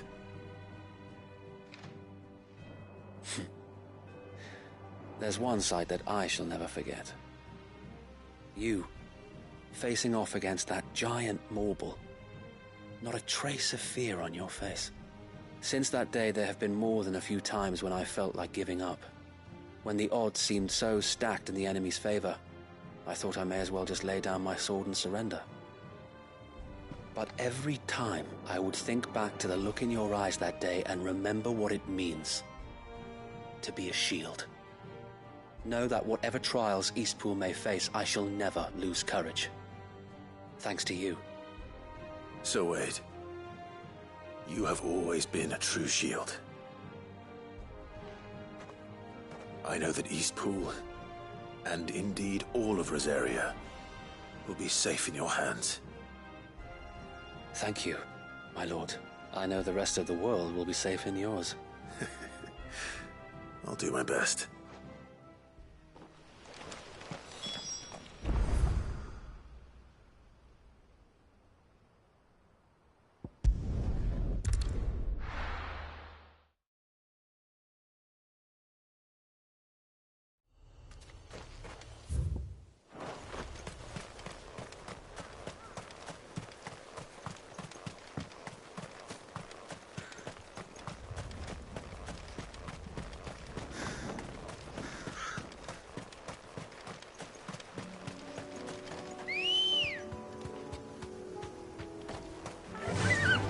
Fly, Ambrosia.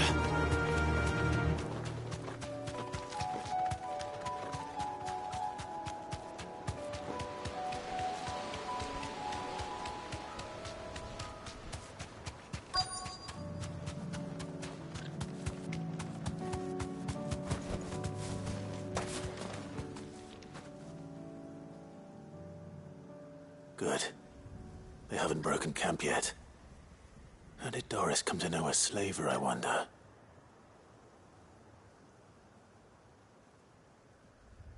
We've waited long enough. She's not coming. Ready the bearers. We're leaving. Back to civilization, is it, Mom? With all haste, lest any of you lackwits start talking like these feckless bumpkins. I presume your men are ready. We've suffered too many delays as it is. Any more and I'll be docking your pay. Yes, Mom. Oh, but before you go, it appears we have company. Kill him. You're welcome to try.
So much for your escort. You'll forgive me for not avenging my men.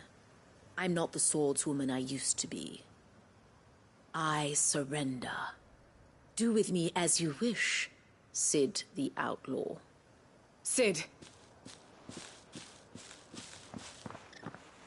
Ah, Doris. I take it you're not here to rescue me from our brooding renegade? You know, I always wondered where you'd vanished to. But casting your lot with this criminal of all people... Better fighting for a cause than killing for coin. I'm sorry, Cid. I should have told you sooner. This woman, my former master, once trained bearer children to be weapons in service of the highest bidder. She raised me like a daughter, and I did terrible things to earn her favor. It wasn't all terrible, surely. We had our fun, too. You were always so eager to learn, and had such clever hands. All my other children took either to the blade or to the books. Always either or. But you proved yourself a master of both. That's why I kept you for my own. How about it, my little dagger? Care to swear that blade to me again? I never swore my blade to you, nor will I ever. I fight for a higher cause, to liberate the bearers of this world. Farewell, Master. Thank you for making me the weapon I am. You always were a righteous child. Perhaps that's the reason I loved you so.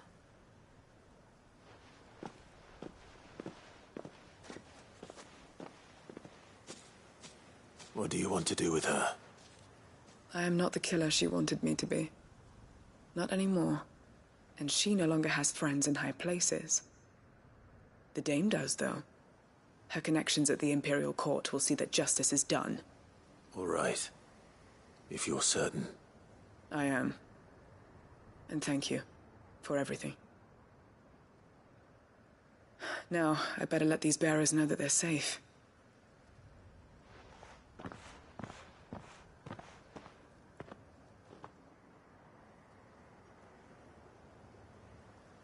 And I should head back to the hideaway and put Cole's mind at ease.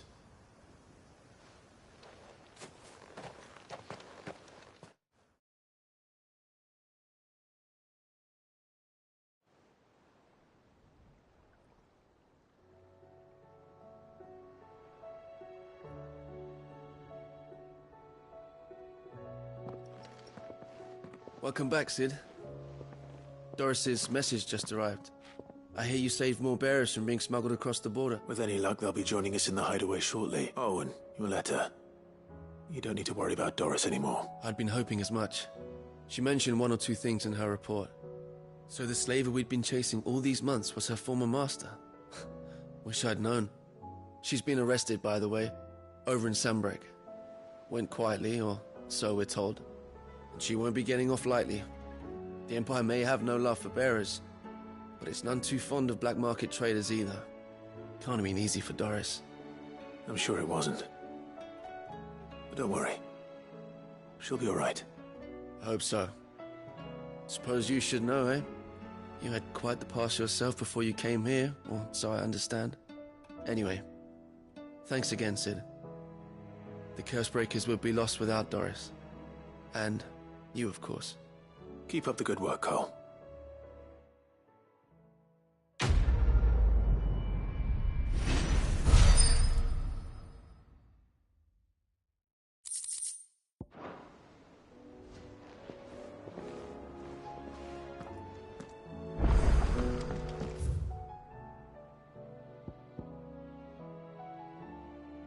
Come back.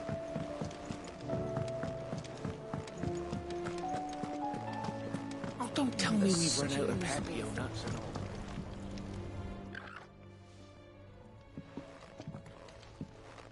Ah, the man himself. We were just about to make a start on that sword I promised you. It's funny, but none of this would have been possible without your help. You remember Camille? We'll be using his leather work for the grip.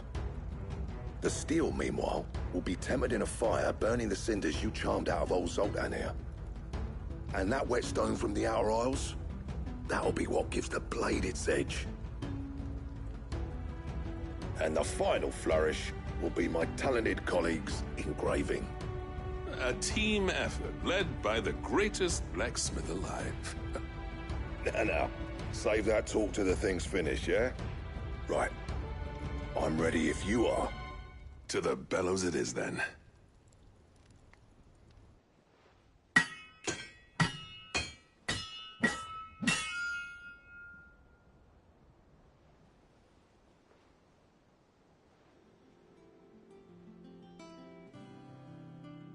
Well, bugger me.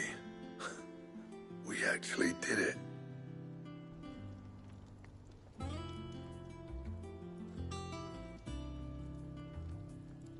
The sword to end all swords. Ragnarok. It's quite something. I trust you'll take good care of it. Thank you. Both of you.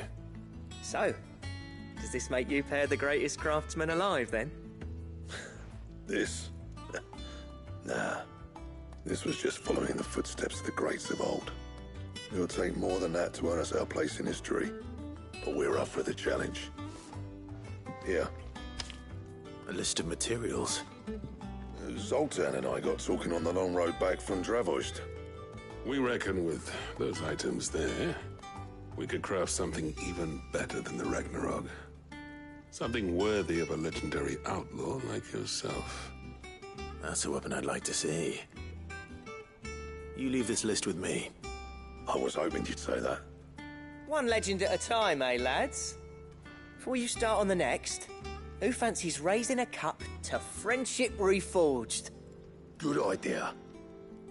No more drinking to forget my past. It's about time I had something to celebrate. Then tap the kegs! Vulcan's boys are on their way!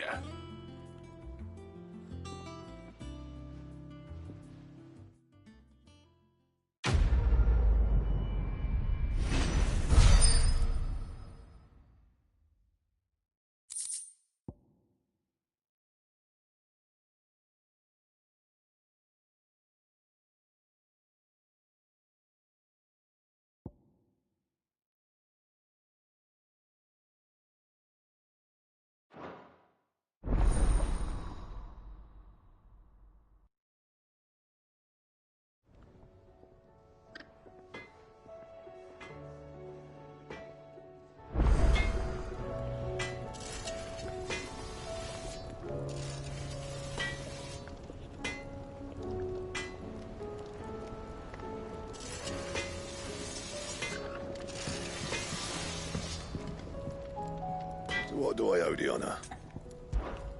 Well, St. Fornian, do you?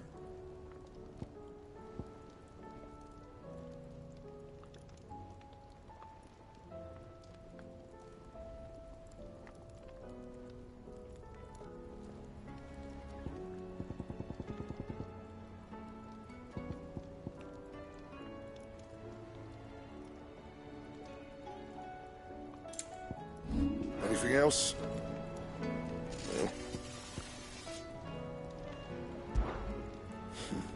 I never thought me and Zoltan, if it hadn't been for you, we wouldn't. You've been a good friend of me. I'll keep the forge up.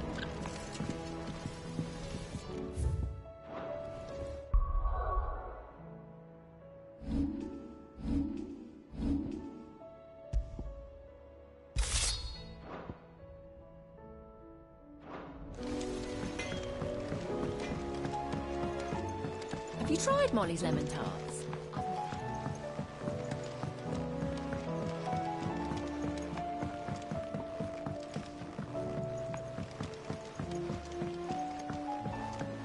Canva lost? It can't be true. Miss, can we read Miss Editor's story for a lesson?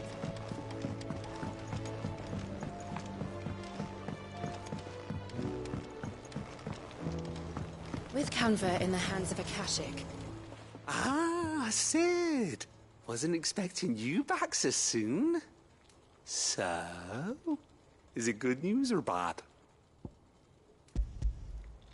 Good, thankfully. Ah, that's brilliant! Thanks a blimmin' million! I'll fit 'em to the smelter right away!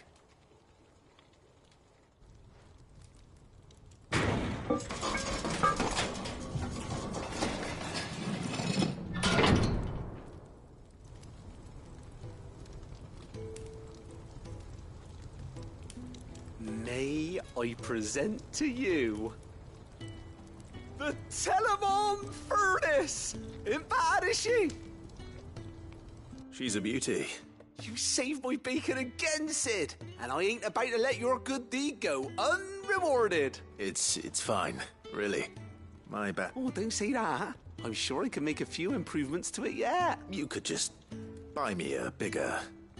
How about that clasp? Looks a bit stiff. Reckon you could loosen it up and make some more room? And I reckon I know how. With a new alloy we've been working on. The Telemon Furnace it's a metal, see? So it's lovely and strong, but it's also, well, stretchy. Stretchy metal. That is the spirit.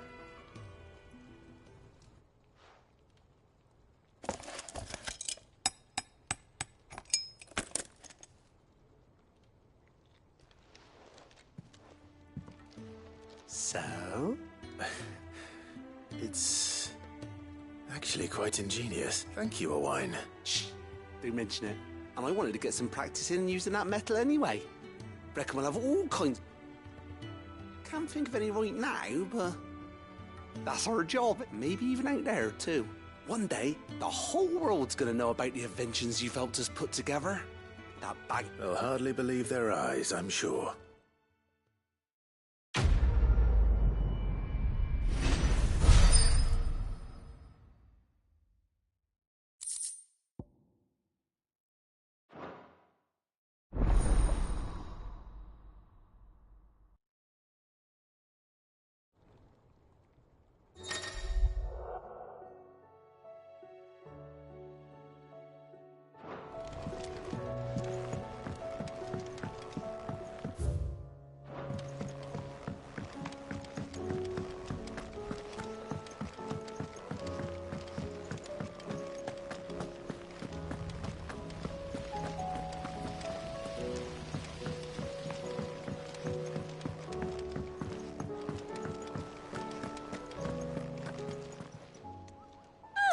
I wasn't expecting you back.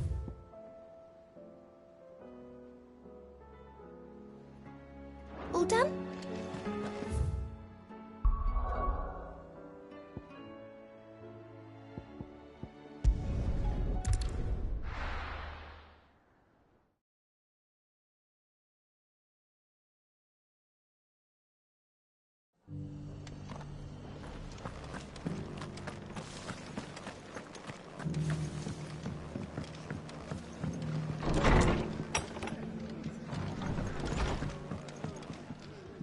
The hero returns. It's lucky you came by when you did, eh? Not only did my seeds get delivered, but you went and saved Eastpool and all. I just did what I could.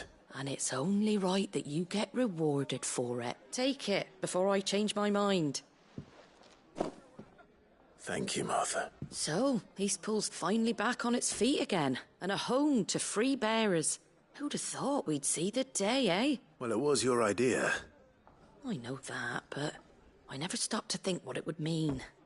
Bearers in charge of themselves, thinking for themselves, working for themselves, though I suppose the rest ain't much different nowadays. You know, bearers living free like that reminds me of when I first met Sid, loath as I am to recall that particular day. I take it you didn't always see eye to eye. What happened? Well, if you really want to know, I started doing what I do long before I met Sid. In fact, that's how I met him. Or at least how he came to meet me. He showed up at the stables one day, asking questions about who'd been buying up bearers. Founder knows what he thought I was doing with them. running a hunt, poking around in their innards. Something awful, anyway. Me, I thought he was a new constable. Thought the game was up. But somehow we both managed to work out what each other was about. And before I knew it, the cheeky arse was rattling on at me about how I was doing it all wrong. After all my hard work. Told me I was giving them relief, but not freedom. That my bearers were still dying as slaves. Got right under my skin, it did. Told him if he didn't like it, he could bugger off and report me to the garrison. And do you know what he did? He smiled. And then he laughed. And then I did the same. We made a pact that day, that whenever one of us was in need, the other would always be there for him. And you were? Well, we both wanted the same thing. To make life better for bearers. Just like your dad. Do you know I was born right around the time Elwyn became Archduke? Growing up, I saw how he tried to change things. He certainly didn't lack for ambition, that one. Indeed. But the loftier one's ambitions, the harder they are to achieve. Which is why those of us who follow in their footsteps need to finish what people like Sid and my father started. Suppose you're right, aye. And if we don't manage it, there's always them who come after us. Good thing we've got a few half-decent sorts waiting in the wings, eh? It's almost enough to give you a little bit of hope. Just a little.